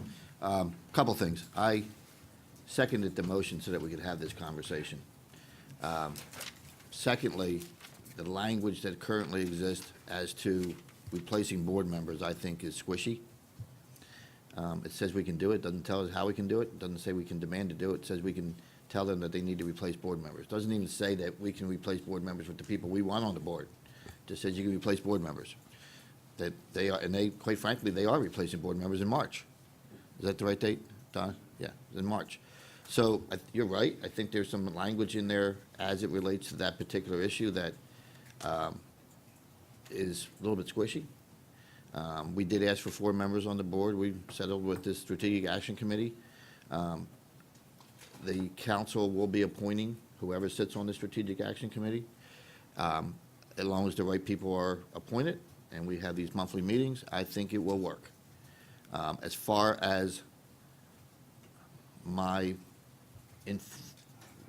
endorsing the language in in paragraph 9, I think it gives the city a little bit more muscle in the case of a default. We hope there isn't. It certainly, I think, would speed up the process a little bit, and you've seen what we've gone through here. But there are protections in the loan documents and in the Second Amendment and all that other stuff. There are protections in there, and I'm sure you all remember this. We did send a notice of default. That's why we're here, okay? That's what got all this going. The language in Chapter 9, ultimately its intent is to speed this up. If we get faced with this same situation, 6 months, 9 months, 12 months, 24 months, it speeds things up. That's the intent of it. And our council is doing her job protecting the city. The club's president, who is also an attorney, is doing his job protecting the club. It's council's decision tonight which way to go. Obviously, there's going to be some resistance from the club. We had a discussion just before our meeting. The club's position is that they won't sign the agreement. If we go down this road for paragraph 9, they won't sign it. He doesn't have the authority to sign it, and that's where we'll end up at. So we'll be kicking the can down the road to the next meeting. Realistically,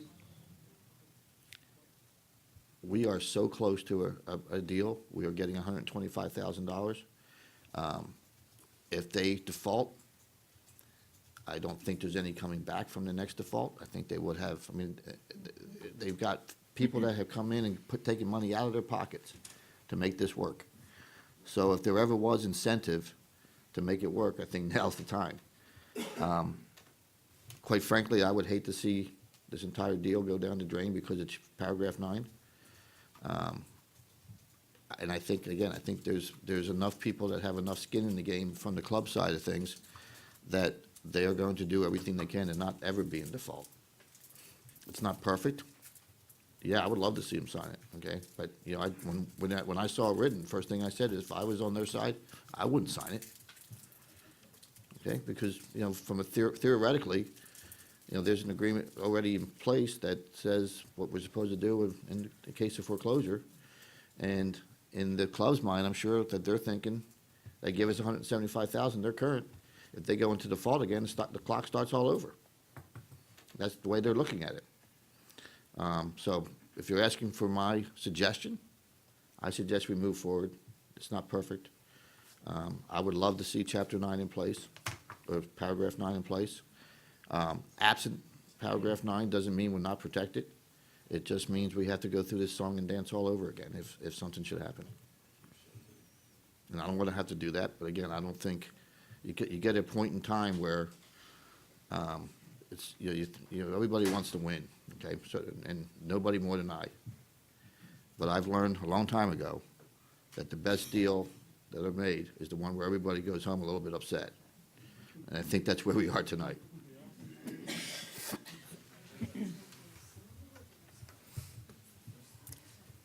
We had a motion and we had a second. Is there further discussion? I think Mr. Whittemore would like to say something. Mr. Whittemore? I'm prepared to have you all vote. I just wanted to make a clarification, Councilmember Chilura. There was never a demand, there was a demand for a replacement of the Board of Directors. It was following a notice that we got that the committee did not feel that our business plan satisfied the obligations under the forbearance agreement. When we received that notice and the demand for replacement of the Board of Directors, which was the first time the request was made to exercise the default remedy that would allow for the replacement of Board of Directors, that is when we hustled our tails off and raised the $93,000. We then contacted the committee and said, we got your letter, we want to bring you current. It was only in the context of an agreement going forward, not in the context of a default, but going forward after reinstatement, that we resisted the request to have city representatives appointed to our Board of Directors. So I want to make sure that you got the distinction correct, that the Second Amendment to the lease gives the city the right to appoint so many board directors in the event of a default. We got that notice, and we came back and said, we want out of default, and here's the money.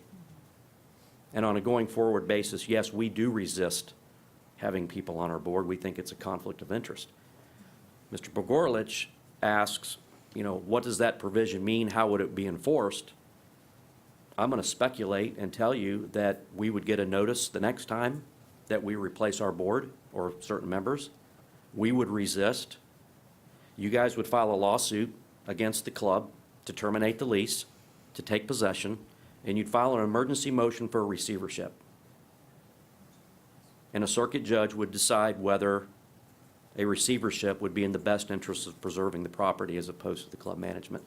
That's how that process, in my view, would work out. You're not giving up that right by signing the document without Clause 9. Clause 9 doesn't give you that right. It's the Second Amendment, and we're not affecting that provision. So the concerns about having that board replacement right are not going away based on the document that's been proposed and is the subject of the motion. Thank you, Mr. Whittemore. Councilman Chilura. Mr. Whittemore, thank you for, for the clarification. I've not been on the committee. I'm only privy to what's been told to us. And the goal is, I don't want the city to take over the club. I don't want to be on the board. I want the club to run as the club. And I've had folks from the club call me, tell me, man, I hope you guys could just continue it moving forward. I don't want to get in your business. I've served in this council for 16 years, and I've never gotten away with this club. I've always been a very strong supporter of the club. I was here with Joe Affronte when we turned the loan over to the city so the club could save lots of money. I was the one that said, hey, that the maintenance barn, let's make it out of split-face brick because we're going to lower the interest rate, and that's how we're going to pay for it. So I've always helped the club. I just have to ask these questions and be transparent as much as I can. Mr. Nertney was working with integrity. Day and night he'd call me, we'd work together. I have nothing against the club. I live here. I lived here most of my life. I want it to do well, but it's our job and our fiduciary duties to go through this. Not all of us were on this committee, so we have to ask these questions publicly. I can't call David or others and say, hey, what'd you guys do? How'd you talk? And I didn't call Don or Gil, because my position is when you appoint people to boards, you don't micromanage them. You let them do their own thing. And Gil and Don will tell you, I've not talked to them one time, hey, what's going on? My information comes from Charles or public presentations here at the meeting. I hope you guys do great. I mean, you do great, we do great as a city. And I wish you all luck in the world. Sounds like we're going down that path. I know you have skin in the game. I know you guys are really trying.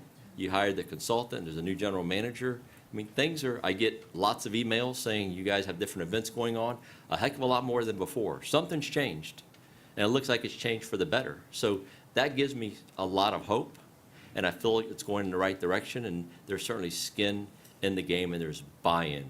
And I think there was before, but there was a big downturn when integrity came in, and the economy downturned and gave us a big shakeup. So, with that, I'm all for helping and supporting you guys. I just want to make sure that we're all on the same page and that we can move this country club forward and make the city, an amazing city, as we all call it, and move forward. Thank you. Thank you, Councilman. I just want to make one point of clarification. If the club does not make a payment, I don't want to know about it 3 months after they don't make a payment. I think my question about not knowing was not so much that I didn't know in May when I was told, but I didn't know in January, and I didn't know in February. And so I don't know when you told me. Thank you, Ms. Rennie, for pointing out all those different times when we were told. But when something is this critical and we know that we're on the edge, especially once we signed with integrity, the fact that we didn't know immediately that they hadn't paid was a disservice not only to us, but obviously was a disservice to the board. So I'm looking at Ms. Boswell. If the payment is due on the 15th and it's the 17th, I want to know. Please do way. not direct staff Yeah. from the dais. Sorry.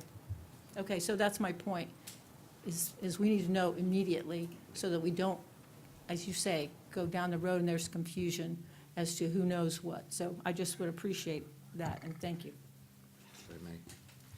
Councilman Real Picard. quick, we've had that discussion on the committee, and I assure you that 24 hours after the payment is due, if it's not there, Thank you. you and everybody else will know. Okay. Madam Mayor, could I just, with all due respect to Ms. Donahue's comments, I don't want to hash it out, but I don't think Mr. Stevenson knew either. Mr. Stevenson does not micromanage the finance director. The finance director should have called the city manager. The finance director should have called the city manager and said, we didn't receive this payment. She didn't do that. That's why she's not here anymore. Miss, whatever her name was. But that's where it came from, because I believe that when something significant happens, it's the city manager's job to inform us. Because when we asked him that question, he didn't even know. He had to go look into it.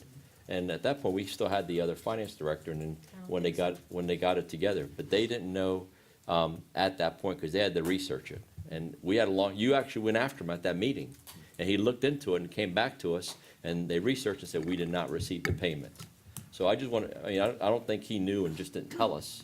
I think it never was relayed to him that money never came into the city. But I can assure you, after this discussion with our finance director sitting in the audience, if a payment's missed, you will be notified. Yes. Thank you. If they're ready. City Ma- Manager Stevenson. Madam Mayor, if it's within order, if I can ask our city attorney to ask a question of the club, very simple question. You want to take it from there?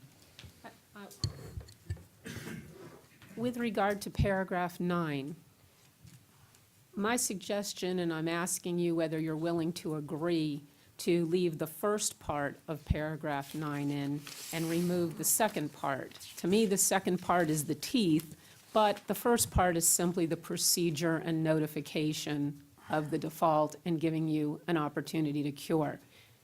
Considering it was in the forbearance agreement, obviously it bore repeating at that time, and that's why without paragraph 9, there's absolutely nothing in here at all to say what anyone should do if there's a default under this agreement.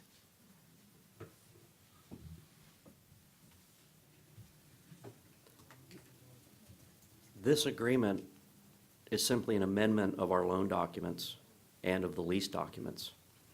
And there are provisions in the debt instruments that very clearly spell out what happens in the event of a payment default. There's a 10-day notice provision and an opportunity to cure it within that period of time. The first paragraph of what you've drafted would change that to shorten the time period to 5 days.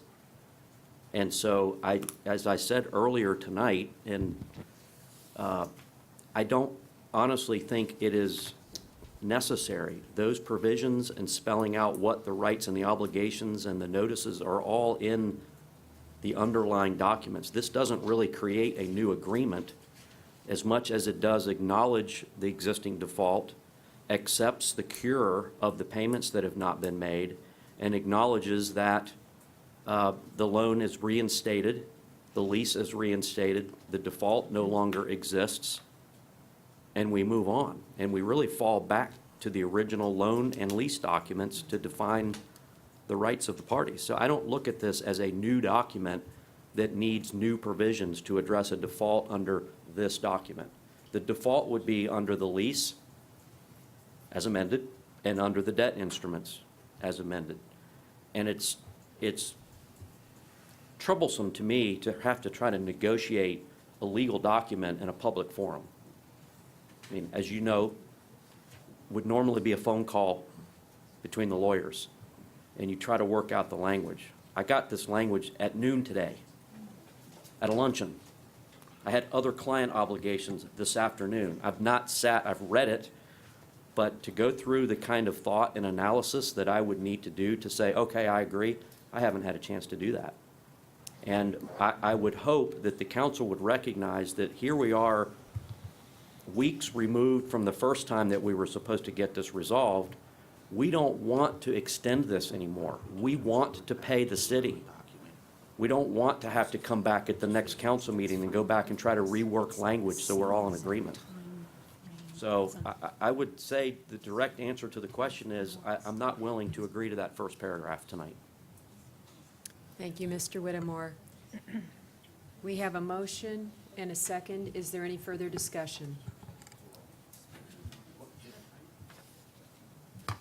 What I was talking to the city attorney about was maybe we can make everybody happy. What I was talking to the city attorney about was maybe we can make everybody happy here is rather than having that specific language in paragraph 9, is just make a reference back to the document or documents that addresses the default and the cure period. If that's acceptable to both to us and to them, we can do that fairly quickly. That way, we've got one document that lays out everything, and if you got to go back and if you, at least you know where to go look for it. If I might also, and if Mr. Whittemore does not realize it, this cure period is exactly the same as what they agreed to in the forbearance agreement. So it hasn't shortened anything.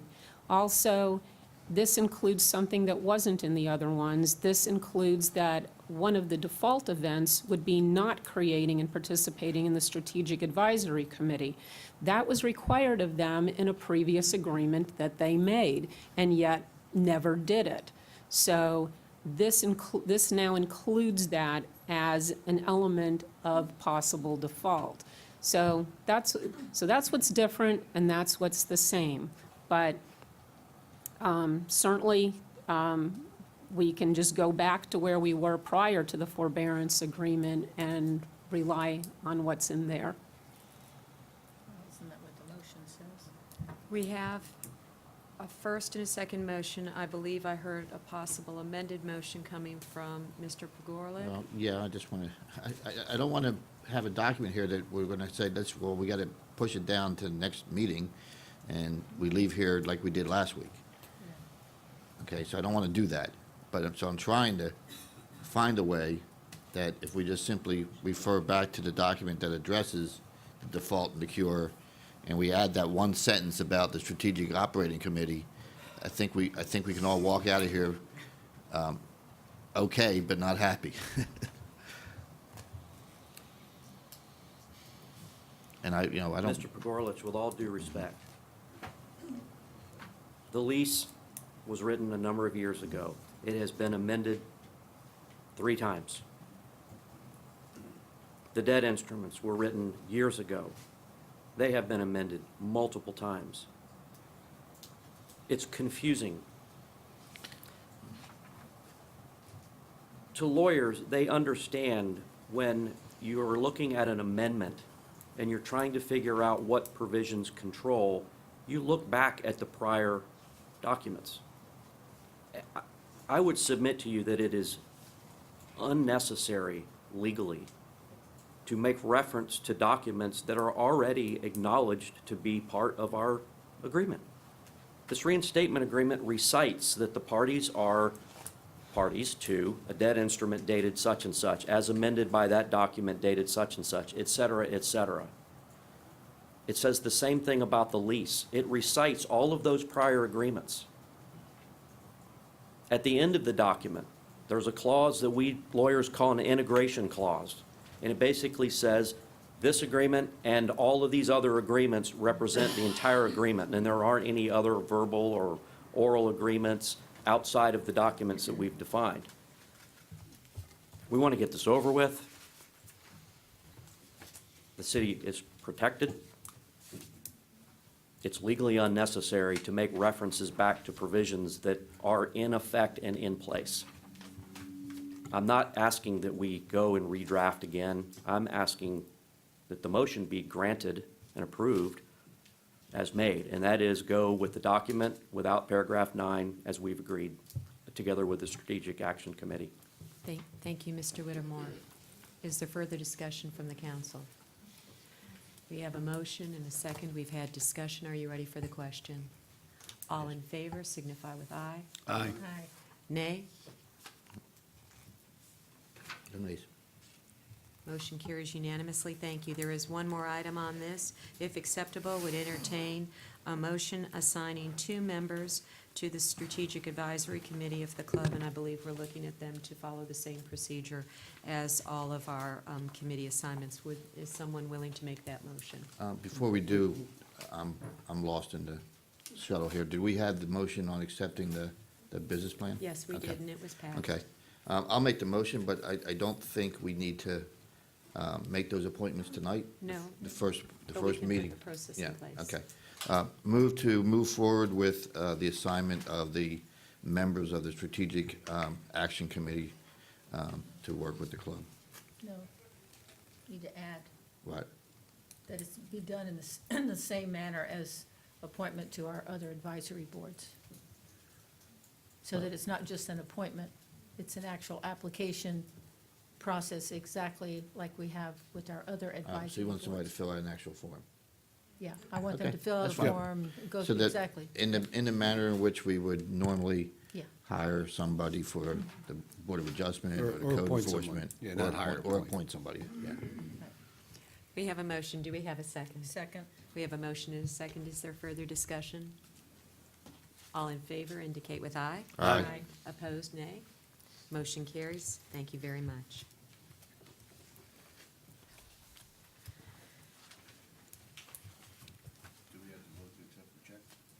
I was just going to ask Mr. Whittemore if he wanted to give the check to the city clerk. Way to close. Our chief will stand at the door. Or, Madam Mayor, how about we do that at the same time you sign the document that I have already signed?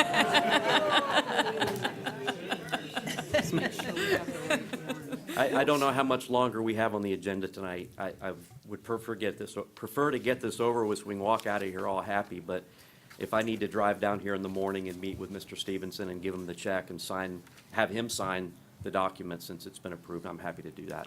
Very good. And there is that, we just have to add some language on the Strategic Operating I have Action actually Committee. handwritten. You hadn't that. have it wrote in, okay. Yes. So as long as we Thank do you. that, I think, maybe tomorrow morning is probably Yeah, the best thank you. time. Thank you, Mr. Whittemore. The chief will allow you to leave the building.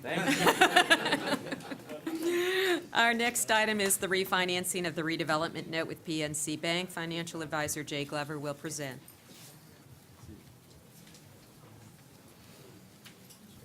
Gee, don't everybody go home. We're starting to have fun.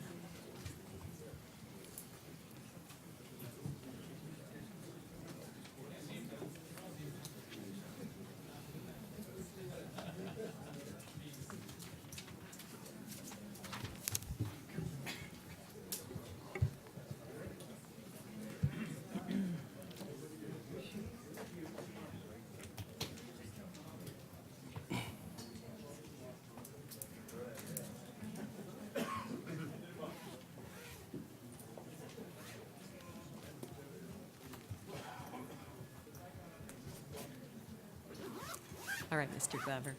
Mayor, council member, city manager Jay Glover from PFM Financial Advisors, the city's financial advisor. In your workshop today at 4:30, we went over a detailed presentation discussing the history of the redevelopment note, the process we went through in 2015, and the looming 4/1/18 maturity date that must be dealt with, and some scenarios to deal with that. I don't know if you want me to work through that whole presentation or give you some thoughts since that dialogue on where I think we can head, and then ask your direction on how we should proceed. I'll look for some direction from you all. I guess my question is, do we want to direct him tonight? Or what is it that he, exactly as to which plan we support? Okay. Well, and I can, we've huddled, we've had some further discussions based on the feedback that was given. It was at least pointed out by one council member, if not others, that they would prefer to see some type of competitive process to at least go out into the market and see what other banks would be willing to do. I think we can make that fit within the schedule. We could go out fairly quickly for a request for proposals, giving banks option to decide on a plan of finance that would generate, $25 million or so to refinance that note based on a portion long-term financing, a portion variable rate financing. We wouldn't exactly give them a specific target, but more to generate ideas and options on what they can provide. Assuming we get responses that we think are sufficient, we can obviously bring back those to you all for consideration. If we do not get any responses based on that feedback, the plan would be to move forward with PNC as we discussed on a negotiated process. So I think we can kind of dual path both courses to see what the market's willing to offer, if anything. We've actually had discussions about some of the local banks that were discussed and our ability to reach out to those directly and see what they might be willing to offer, as well as other banks that we work with. So if that's the desire of the council, I think we can do that. Assuming we get favorable responses to the RFP for a complete plan of finance, I think there's still the possibility to close this by April 1st of 2018. If we do not get sufficient responses, then obviously we will be in a position to negotiate with PNC based on that 60-day extension that they'd be willing to offer. So I think it gives us some flexibility. It allows us to see what the market's willing to offer. If things have changed since 2015 when we went through a competitive process, and hopefully be able to give you all a little more feedback, hopefully by early March as to what type of responses we got and if we're going to move forward with those responses or revert back to the sole source path with PNC, given their relationship with the city. So I know that was a lot to swallow. That seemed to be sort of the direction you all were most comfortable with, and I think we can make that happen. But obviously, we're all ears and willing to implement any course that you all see fit to get this done.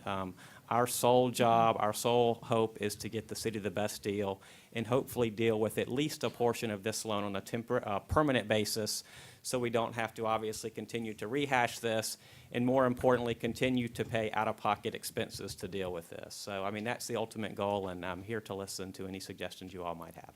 Thank you, Mr. Glover, and thank you for taking our earlier comments into consideration. I guess our first meeting in March is on the 6th, so do you feel comfortable in that time frame and be able to get back to us by the 6th with that information? Yeah, I think we can probably get an RFP out fairly quickly. We would typically give banks about 2 weeks to respond. I would ask that, depending on what type of agenda deadlines you all have, it might be something that, we wouldn't have all the information by an agenda deadline, but we would do our best to get it to you all, obviously, as soon as possible, so you could digest it and be able to provide feedback. But yes, I think that is doable. It might be a little fast. We'll do our job to not only send the RFP out, but obviously follow up with various banks, including the ones that have been mentioned here today. Okay, I'm in agreement with that, with the discussion we had at the workshop from Councilmember Chalour and looking at those options. Very good. Well, if it's acceptable, the chair would entertain a motion to direct Mr. Glover to go to market for competitive pricing. Is anyone willing to make that motion? So moved. We- Second. We have a motion and a second. Is there any further discussion? Question, so if that's the route we go, are we not going to be looking at these scenarios tonight then? Or are we gonna have this discussion after you get responses back? Yeah, and again, we can do it any way that you all prefer. We can actually put out a specific scenario within the RFP to delineate how much fixed, how much variable, what term, or we can, I would say, leave it a little more open-ended and describe the situation the city is facing and ask banks to provide what they're willing to do. Some banks might be able to provide 3 million variable, some might be able to provide 10 million variable, and the same with the fixed. Some might be willing to go 20 years, 30 years, 15 years, and then, we'll be able to bring back those scenarios and determine if one of them fits within what the city desires. And if not, then I think PNC is able to put forth any of the scenarios we talked about today if we don't get responses that we like back from the RFP.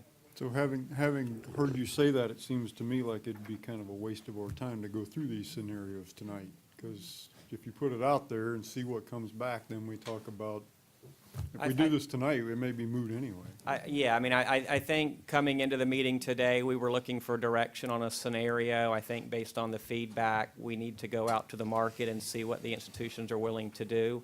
And hopefully at that March, I think you mentioned 6th meeting, I might have the date wrong, we could provide the feedback on what the banks are willing to do and also further discuss these scenarios, based on bank feedback or based on the fact that we don't get any feedback. So I think, the definitive action will be on March 6th as to which course we want to move forward with.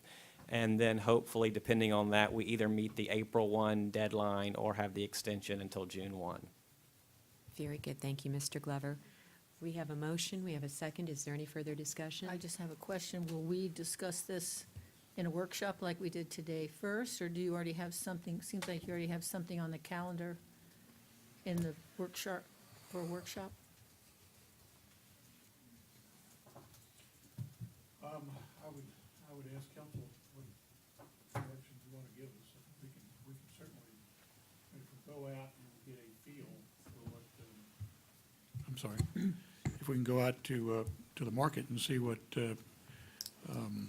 banks are interested in servicing this loan for us.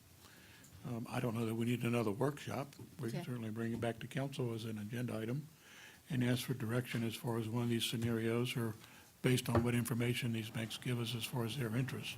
So That's fine. that would be my suggestion. Okay, I'm fine with it. Thank you. We have a motion, a second. Any further discussion? If you're ready for the question, all in favor, please indicate with aye. Aye. Opposed? Motion carries. Thank you, Mr. Glover. Thank you. We will now return to a resolution approving the city manager's employment agreement. Councilmember Ross, please explain. Okay, thank you, Madam Mayor, colleagues. As you know, on January the 2nd, you empowered me to negotiate the terms of reemployment with Mr. Stevenson. I have done such. I've viewed my role in this as to negotiate the best contract I could for my employer, who is the city. Now, in doing so, I realize I took positions that may or may not be your positions. So I am not personally wedded to this. There are parts of it that I didn't get, as Mr. Burgorley said, I didn't get everything that I thought I wanted out of this either. So this is not my product that I'm submitting to you and begging you to endorse. So this is the product of our negotiations. So I'll just run you through the areas that there are significant changes.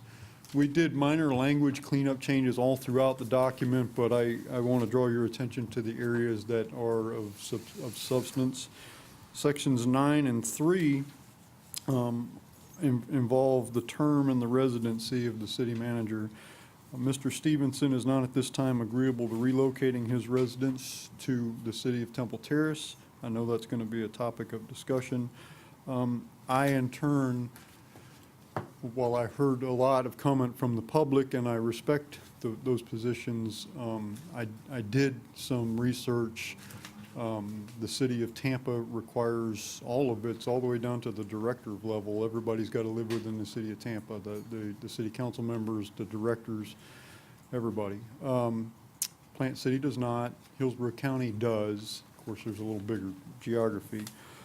I was not agreeable to that term on a permanent basis. In my opinion, although the charter allows us to exempt that requirement, I believe it does so. It gives us that ability to do that because of exigent circumstances, which I don't see exist. As a compromise to that, I put a 3-year term on this as opposed to an open-ended contract that would run from tonight until February 26, 2021. I chose the date because it gives several council meetings after the holiday season for the future council to consider what to do. They're not jammed up with this with a week to figure this out. So it actually runs for 36 months plus a couple of weeks to allow the future council some more time to figure out what to do at that point. Section 4 involves termination and severance pay. As you know, I recently was instrumental in helping to bring Ms. Cichon on board as a city attorney, and this language we cleaned up in that contract as well. Thanks to a great deal of help from Mrs. Bledsoe, the Human Resources Director. We cleaned up this language. To me, it puts the city in a much better position. If we should have to terminate the city manager due to cause, it defines that cause more liberally for the city so that we don't wind up paying 20 weeks of severance pay for somebody that we terminated for good cause, but it didn't meet the legal requirement for malfeasance or something like that. So the city has paid severance pay for directors that have been terminated here, in my opinion, when we should not have, and I think that language was too loose, and we had to pay severance pay. So that language has been tightened up. The language concerning the city manager's termination if he's disabled or somehow unable to perform his duty was also cleaned up. The existing language is confusing for one, but for two, it puts us for months and months and months without an ability to, and then after 6 months, we still have to pay the severance pay. So it just was a terrible, in my opinion, a terrible deal for the city, so we cleaned that up. For those circumstances where severance pay would be paid, however, we did not change the amount. It's the same 20 weeks. Section 10, the issued city vehicle was of concern to some people.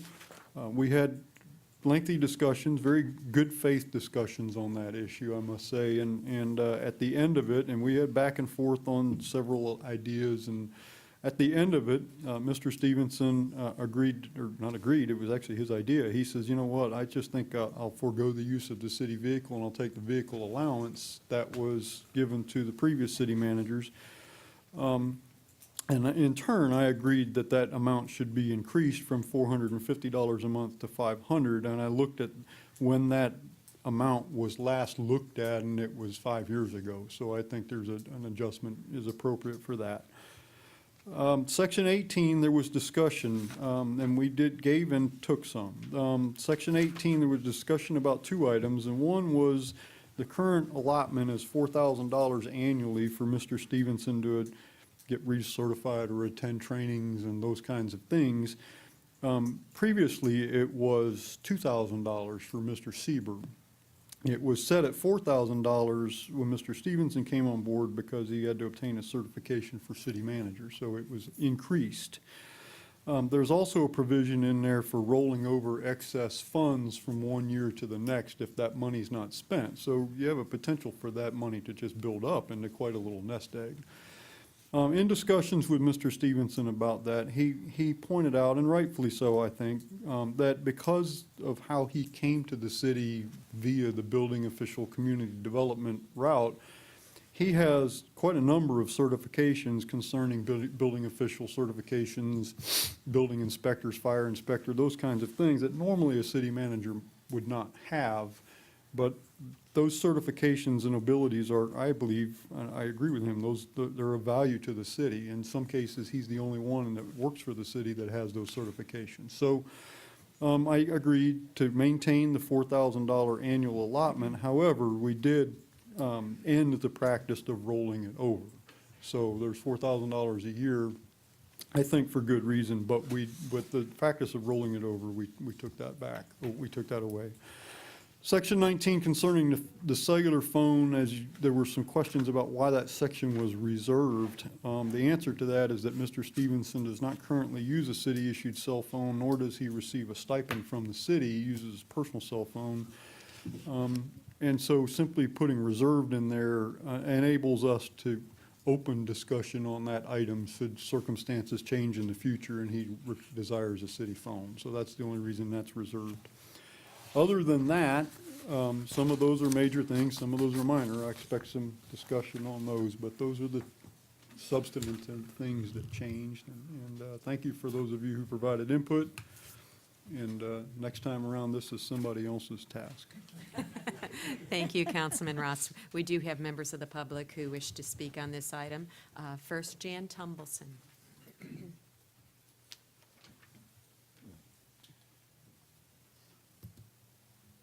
Madam Mayor, Council, City Manager, I concur with this proposed contract as is.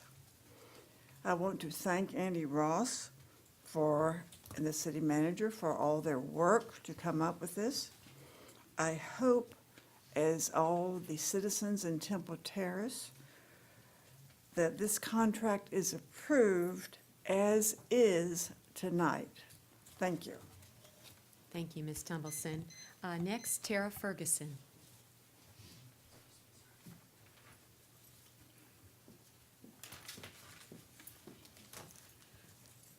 Good evening, everybody. 403 Druid Hills Road, Temple Terrace. Oh, I get to say it again. I'm so excited. I like living here. So my family has spoken on this issue before. My husband represented us before, and he gives his condolences. He's traveling currently, so you all get me. I took the time to look at the December discussion, and what really stood out to me was that we want leadership, that we want the phrase that I've heard many times even tonight is skin in the game. And we also had, and I like the way that you put this, Mr. Ross, a philosophy of governing, okay? And when I think of a philosophy of governing, I think about somebody who not only embraces our community, but by his or hers leadership extends that, okay? And I think that we have that in our current city manager. I am a new resident. I've only been here a few months. When I'm here a year, you all know about it.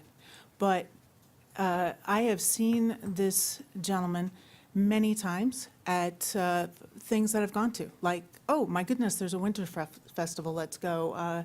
I was actually aware of a lot of his self-sacrifice during Hurricane Irma. Not that that outshines anything that our police and our 911 and our firemen did, but what it was in community with them. Okay, so let's not start over. I have been around some of the best leaders of the world in the United States Marine Corps, okay? And they have a philosophy of leadership. And I do understand the philosophy of governing. That's why I have chosen over the last few months to do business in Temple Terrace. I bet you our city manager does too. That's why I have chosen to worship in Temple Terrace. I don't know if our city manager does that or not, but it is his personal choice, just as it would be any of our citizens, and many of our citizens worship outside. I choose to use services here, and I have chosen to volunteer here as well. And I see our city manager as a person who, by the way, I have seen in Publix, our Publix. Okay, I think that was mentioned. I have seen him, can't sometimes get away from him, kind of thing. Anyway, my time is up, and I'll be quiet now. Thank you. Thank you very much. Next, Mr. Ritter.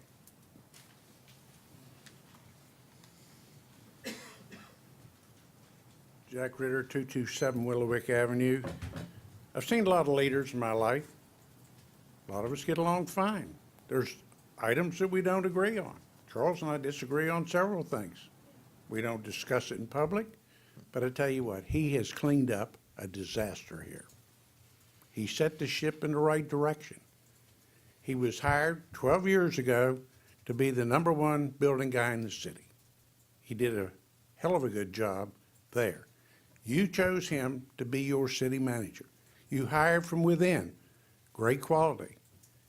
It's tough to uproot somebody who has been a loyal employee for 12 years and ask him to move in with the rest of us. I think you made the decision to hire him, leave him where he is. Use his skills, not the fact that he's 4 miles outside the limits. I encourage you to sign this contract tonight. Thank you. Thank you, Mr. Ritter. Is there anyone else from the public wishing to speak on this item? You got one more.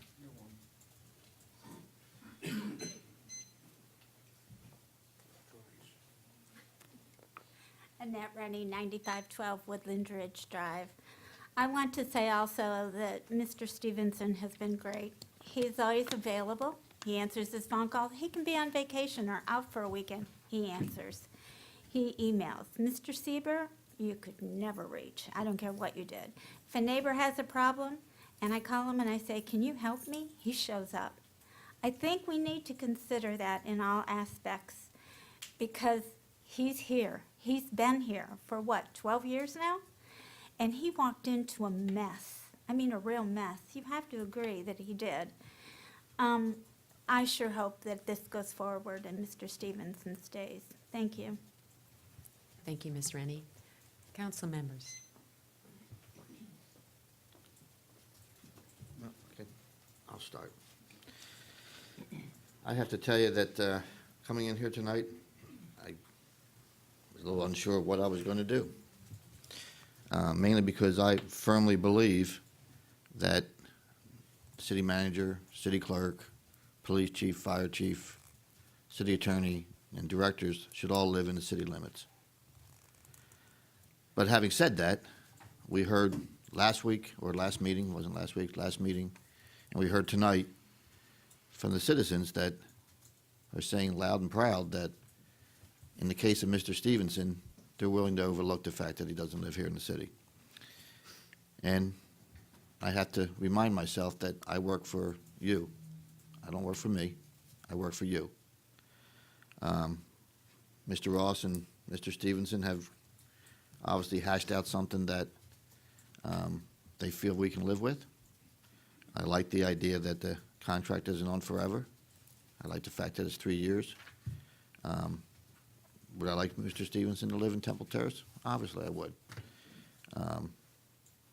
It's not my position on living here in the city has nothing to do with Mr. Stevenson. It has everything to do with the sovereignty of Temple Terrace. And that when we're making big decisions like taxes, I'd like to have the people making those decisions have to pay the same bill that I have to pay. Again, having said all that, I would, I have to keep reminding myself that I work for you. Because that's not always difficult for me, but in this particular case, I have very strong feelings about the fact that I think people in leadership positions should live in the city. But again, and I know I'm repeating myself, but you all have spoken very loudly that in the case of Mr. Stevenson, it's okay that he doesn't live here. So I would have to say that I would support this contract as written tonight. Are you making a motion, sir? If you want me to, I will. I move that we, Are you going to have any other discussion? I think after the second. Once the motion is made.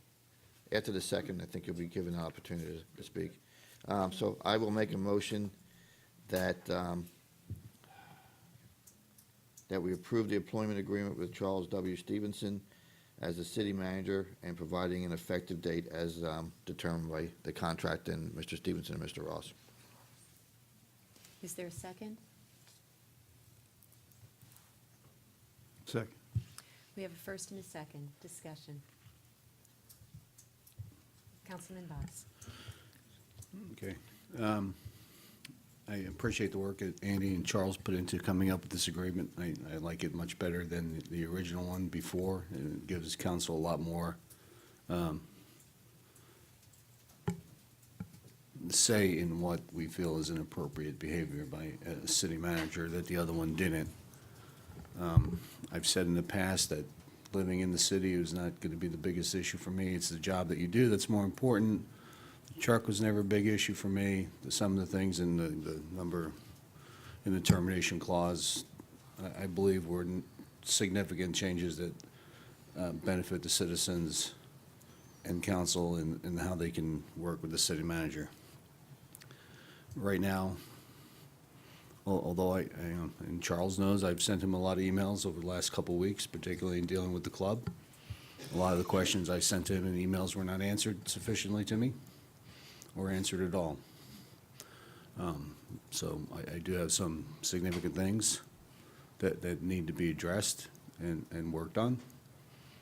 Our communications and information provided to council. And the only other thing I could say is, well, at this point in time, we will have another evaluation at a certain time. We're not in a position right now to be searching for a new city manager, but I do have a lot of things that straightened out and fixed and clarified for when council requests information to be provided, that it be provided. I'll talk with the city manager on those individually regarding my concerns, but at this point, I don't think we're in a position to be searching for a new city manager, and I appreciate the work they did putting this contract together, and we'll see where it goes. Thank you, Councilman. Thank you, Mr. Ross. Looks like you listened to all the comments that were shared with you through our city attorney, and I appreciate that. When we hired Mr. Stevenson as our interim city manager with a short-term contract of 18 months, Mr. Begorlich said, we can't ask this poor guy to move here for 18 months. And so we left it that he did not have to move here. However, we're not giving him a short-term contract now. This is a 3-year contract. And I think that he does need to move here. I'm sorry that, I know that people didn't come tonight to address this, but there are people out there who disagree with this contract and have said to me, are you kidding? You're really going to go 3 years and not, you know? So I can't quote any of those, and I can't prove any of those, but I'll just tell you that it's not, I'm not the only person who agrees with that. I do feel that what we have here, because especially the way you put it in the agenda item, was he was not agreeable to relocating his residence, that we have the kind of the tail wagging the dog here, you know, and as Mr. Boss stated, our issues, and all of us have the same issues, communication. And if you are going to be voted in tonight, I hope you hear us loud and clear about communications, that they are definitely lacking. And it appears that I don't have the votes tonight to make you live here. But I would ask, is there a possibility that we make this a 1-year contract?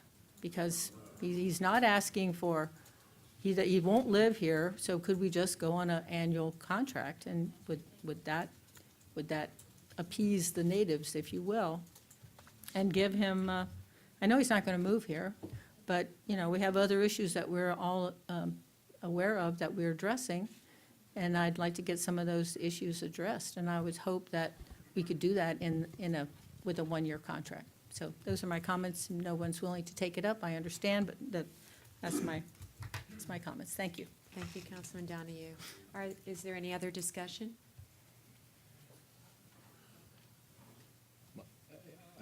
I have Councilman a Shalera. comment. I just would like, I believe the city manager should live in town, okay? I've said that. The city manager said he would live in town when he got the job. And I fought probably more than anybody to help get him that job. But having seen where it's at, and it's not about Charles, it's about the position. So, I see where everything's at. My suggestion is if the support is gonna be to allow Mr. Stevenson to maintain his residency, that there be a stipulation put in the contract that depicts why, as an existing employee, he was allowed to live in his residency when he became city manager. So that does not open the door for a new city manager down the road to say, well, the other guy lived out of town, how come I can't do it? So I would like, again, I said all along, it's not about the city it's not about Charles, it's about the position. And I get it, my biggest problem has been, you said you would do it before you got the job. Now you got it and it's changed. So if the council feels strongly about that, I'm not gonna jump up and down and say no.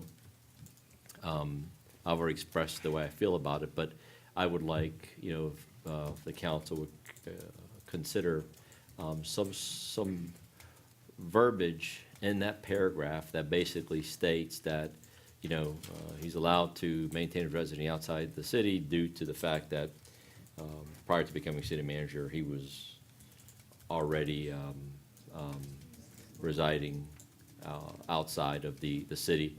And therefore, there's some protection because when this council changes over 2 different times, nobody's gonna know the history and say, well, you did it for him, why come this guy can't do it? So that's the only suggestion I would make. Aside from that, I know you guys have worked hard on this and tried to bring it together. And if I was, my only other question was the vehicle allowance, but if there's a mutual understanding, what's gonna happen to the truck that's there now? And I get it, Mr. Stevenson probably said, the heck with it, I'll just take my allowance because you guys keep bashing me over this truck. Now, congratulations for the folks that bashed them, because it's costing the taxpayers more money. You had a truck that was paid for, and now you have a truck that, now he's gonna get his old truck. So, but having said that's what we've done with other city managers, you're gonna give them an allowance. And Mr. Ross, I don't know what the rate is out there, I didn't shop it, and Mr. Ross said 5 years ago it was $450, now it's $50. Okay, I get that. But that was a unwarranted expense that's being put on the taxpayers because of folks that have commented publicly about, you're abusing your truck. So, watch out what you ask for because you may get it. So that's what's happened here. So I don't really have anything else. If the council would be open to putting in, Madam Mayor, you can, I suggest maybe you structure how you like the wording and the residing outside the city, just so I'm just trying to create a precedence for the future. That's all. Thank you, Councilman Shalera. And from our documents that we received, I believe the truck will be going right back into the motor pool, so it'll be assigned. And I concur with your assessment that it's sad this is going to cost our taxpayers more money. And it's unfortunate, but I understand how and why the negotiations went the way they did. What I heard, I just want to. Councilman Voss and I then just want to ask a Councilman Ross. question. And again, I was never opposed to the truck issue. I understood that it was here, not being utilized anyway, so it either sat here or be used for free. But if that came to a mutual agreement, again, I was happy with the truck thing either way. We weren't paying for anything. We did pay for the previous city manager. The only question I have, and I agree with what Councilmember Chlor is stating regarding the this particular situation, where it's someone who came here and the situation, everything was put in, whether or not, because the charter says we have to enact an ordinance to go ahead and to allow this, and whether or not that ordinance that we did vote on for this exception provides sufficiency, and we don't have it in front of us, so I don't remember exactly what it says. That provides sufficiency, and those discussions provide sufficiency to show that this was an exception to the situation as to why the residency requirement was waived in our ordinance. And, you know, whether that should be like just attached as part of the contract to cover that, so in the future, we don't, you know, 20 years from now, everybody will forget something.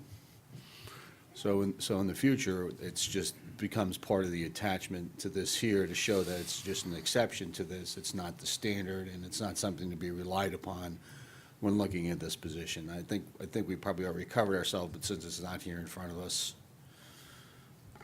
it's hard for me to recount exactly what it said in all the discussions, but I think we would be covered with that sufficiently.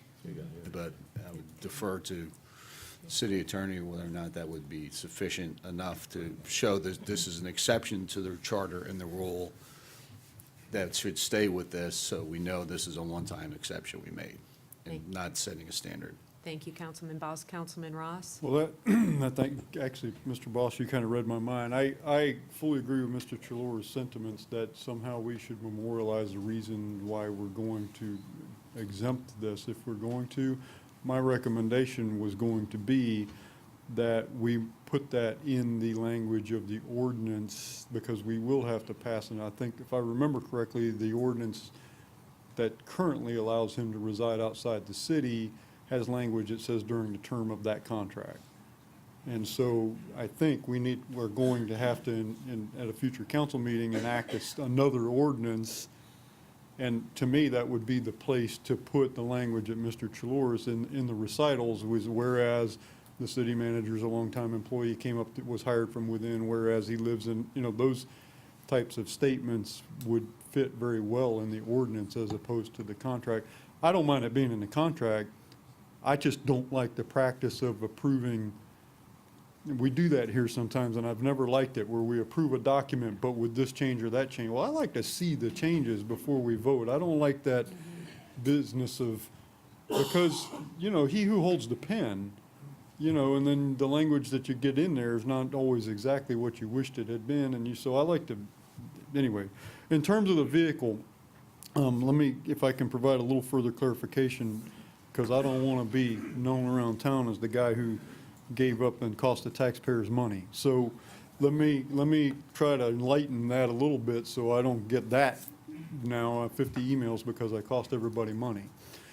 The back and forth on that was, I thought it was in the city's best interest to place some reasonable language in there that somewhat governed or restricted personal use of the vehicle to the Tampa region, to the, you know, Tampa Bay area, to within, so, you know, something, because, I mean, I had a government car for 32 years, but there was always some kind of restrictions. Sometimes it was looser than others, but, I mean, I couldn't just take the thing to the Grand Canyon if I wanted to. I could, you know, but there was no language in there. So I thought, you know what, there probably should be some language in here talking about that.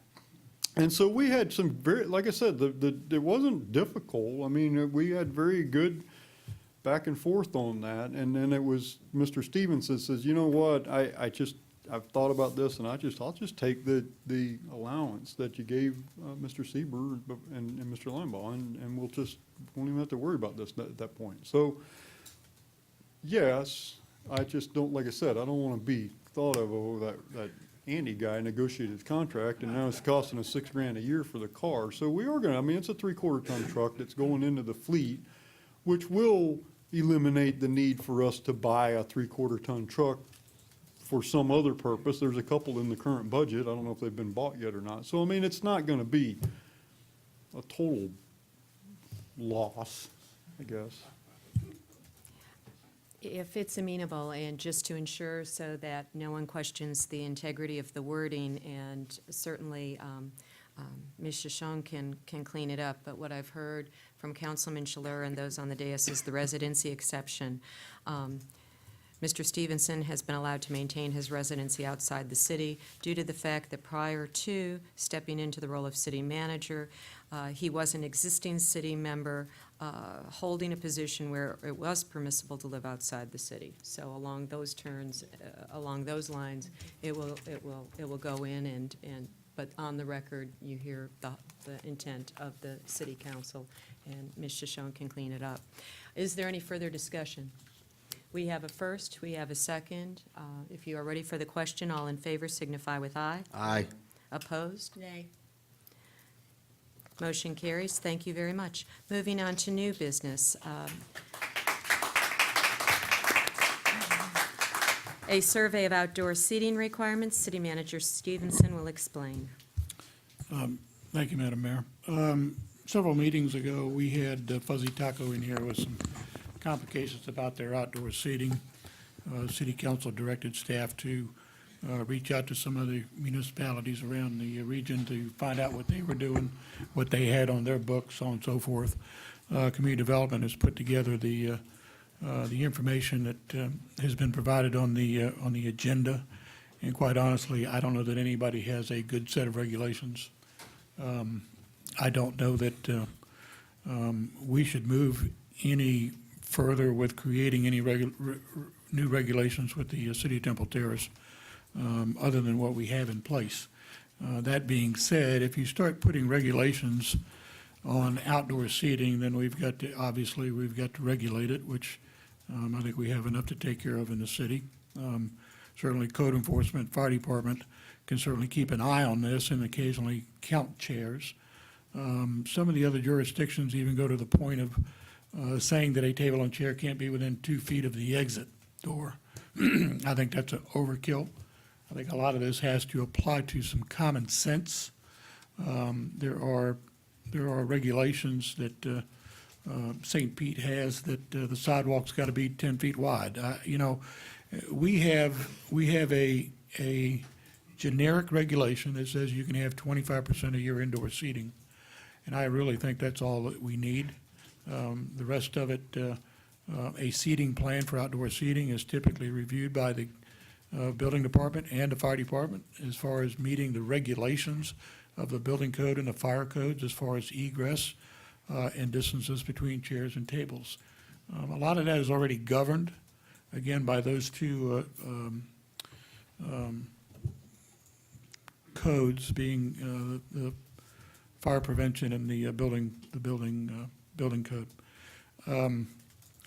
I just wanted to provide you some of that information, and again, I can tell you that we haven't conclusively come up with any jurisdiction that has, in fact, a good set of rules. I think the best rule that we have in place right now, I think is sufficient. So my suggestion to council is not to create another set of rules for outdoor seating. Every situation that we run into is going to, be different, and I think they all need to be addressed individually as we have provisions to be done right now. So, thank you.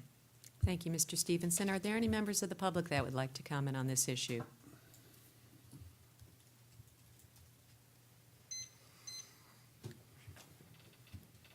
Hi, Jan Tumbleson, 208 Holland Avenue, Temple Terrace, Florida. I have taken pictures of City Plaza, which is up on Bursary Downs, of their seating and their fencing, how they're doing the fencing. And I understand Councilman Ross's concern. The fences look great. They're in front of Fat Rabbit, a Mexican restaurant, Cappy's. And maybe moving forward, we can, put in something. But right now, we don't have anything in place. But thank you very much for considering this. Thank you. Thank you, Ms. Tumbleson. Is there anyone else from the public that would like to address this issue? Council members? I have a question. Councilman Donahue. Do we have anything different in our overlay in the CRA? I know that Marty Hudson was working on I believe outdoor seating in the CRA overlay is the same as the rest of the city. Okay, so. I don't think we have different restrictions. So the rules in the CRA are different than what we would have in the rest of the city for now?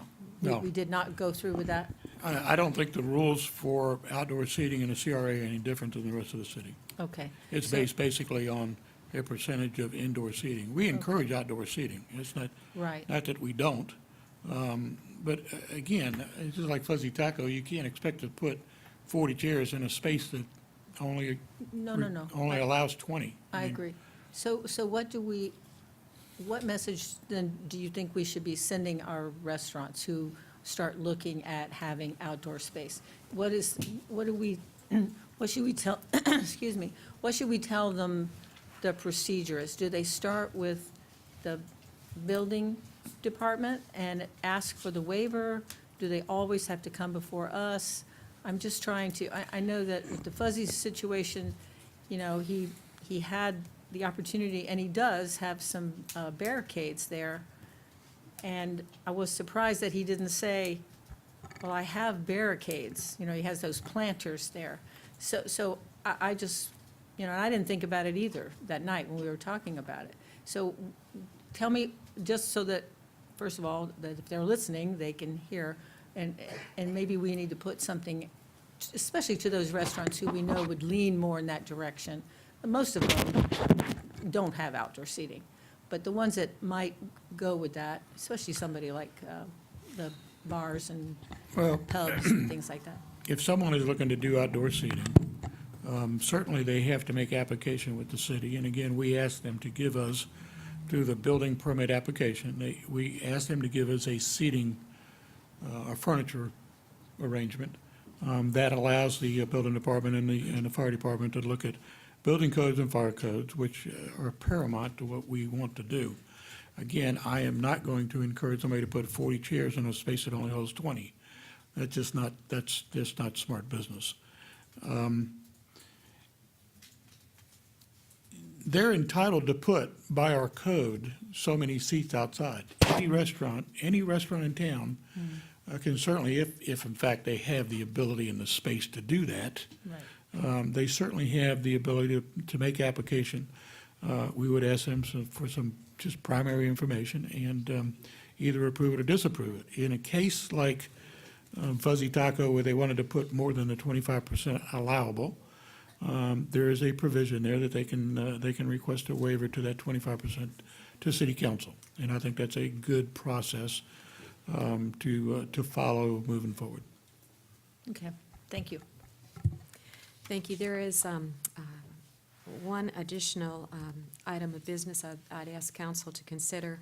I'd like to publicly thank Representative Sean Harrison for his efforts around protecting our river. 2 weeks ago, our prior to session beginning, as I visited one-on-one with everyone from our Hillsborough delegation, the one ask was to get our city's river protected. It is currently being considered a reservoir, which means water can be drained from it, and we want our river status back. Representative Harrison followed through on that. The bill was filed Sunday night. It was secured to committee. Our PIO office worked on drafting a joint statement and getting things out. Mr. Stevenson worked arduously on this as well. And I would ask council if they would consider making a motion that we can formally send a letter of thanks to Representative Harrison for his work on behalf of our city and our river. So moved. Second. Is there any further discussion around Can you it? tell me the bill number? It was attached as an amendment to the water bill I want to say that- 61. I would have to, that you've been not at reading this about hour. the city of Yeah. Tampa. They were, That was in the press release, man. Greg Pauley, Public Information Officer. It was House Bill 1303, ma'am. House Thank Bill 1503? 1303. 1303. Thank you, Mr. Pauley. Okay, well, we can write letters of support. Absolutely. There's a motion and a second. All in favor? Aye. Aye. Opposed? Thank you very much. And just one note earlier, and it was a request that had come to me from staff. As a body, I had personally thanked Mr. Harrison, but as a body, that is what we are. We're a body of council. So we are to refrain from directing staff, even if they're friends or acquaintances, from any action. And that's per our charter, section 104. There is a distinct separation of our legislative and our administrative bodies. That's per our rules of order and Robert's rules, that from this dais, we do not direct the staff, and it's just It's just a policy that we really need to follow and employ, and I apologize to staff if you've been put in that position, and we will do better to police ourselves. And with that, we'll move to the manager's report. I really wanted to bring it up in the council business, but I'll bring it, it's kind of not new business, it's kind of regarding some of the public comment earlier today about my inability to do appropriate research before I made comments on something. And when we were talking about the club issue, and I made a comment, this is the first time we've heard about this, this was in reference to the January 18 payment that was never actually determined until an audit was done by the club staff and the finance director. Just recently was that confirmed that that payment was not made of January 2018. That was the issue of discussion that night, not the April one. I was fully aware from reading all the minutes of the year that that payment was not made and spoken about in May. And what I also made reference to is that information was not provided to us when the payments were not made, whether it was the prior finance director who failed to do the appropriate notifications, but we were unaware of them until after the horse had left the barn with the money. So just to clarify that statement from earlier about me not doing my appropriate research. Thank you. And I believe that bears it out in the agenda package if you look to see when we first heard about any of the information. Thank you, Councilman Boss. We'll now go to the city manager's report. Madam Mayor, I don't have anything else to report. I had given council in a folder some information that we were asked to share with you. There are quarterly financials that we just closed out January, the first quarter. If council would review those and see if that's the kind of format you want moving forward, we'd be more than happy to change it up if someone is looking for something different. There's a couple different handouts in there, and if council cares to provide me with some feedback, I'd be more than happy to listen. Thank you. I know it's been a Councilman long Boss. meeting, but just one other, I believe we have a city event this Saturday with the Touch a Truck down at the downtown area from 10 to 2. So everybody wants to bring everybody out to see a bunch of trucks and heavy-duty equipment. We have that event going on this Saturday from 10 to 2 in the downtown area. I believe it was well-attended last year, a lot of young kids, and I believe they'll probably have some different events out there for that also. Thank you, Councilman Boss. Councilman Pagorlik. City manager, you done with your city manager's report? Okay. I just want to bring something up. There wasn't any old business. Otherwise, I better have brought it up under then. I don't remember if it was the last meeting or the meeting before that. Councilman Chalour asked about the redevelopment contract.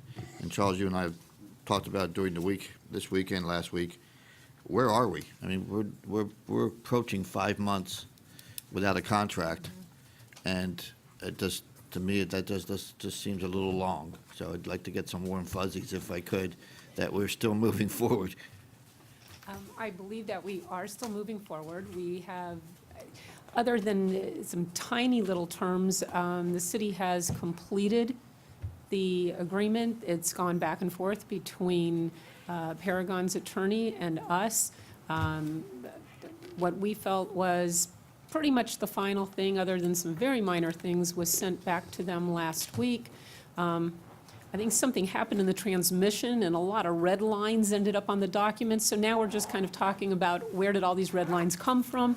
But I sent a clean copy last week, and I'm hoping that by the end of next week, we'll have they'll be able to wade through all the red lines they're seeing, and we'll have a signed agreement at the end of next week. I'm keeping my fingers crossed, and I reached out to their attorney today and told her that, please call. I'll be happy to talk to you about anything else that's concerning you there. Okay, well, I don't know how council feels about it, but I would like, if it's okay with council and it's appropriate, that if we still don't have a contract by the next meeting, that a Paragon representative show up and they give us some warm fuzzies that we're still moving forward. Because it's 5 months. I mean, my goodness. I mean, Mr. Chalour went through it in great detail last meeting, or the meeting before that, and like you said, all of a sudden, apparently somewhere in the transmission, red line showed up. I'm not in the business. I don't understand why it should take five months. I know if it was my property or my house, I'd be looking to get it closed and sold as fast as possible. And that's not happening. So I would, if it's okay with council and it's appropriate, I would ask that we direct our city attorney that if a contract cannot be cleaned up and signed by the next meeting, that Paragon show up and tell us why. I totally agree.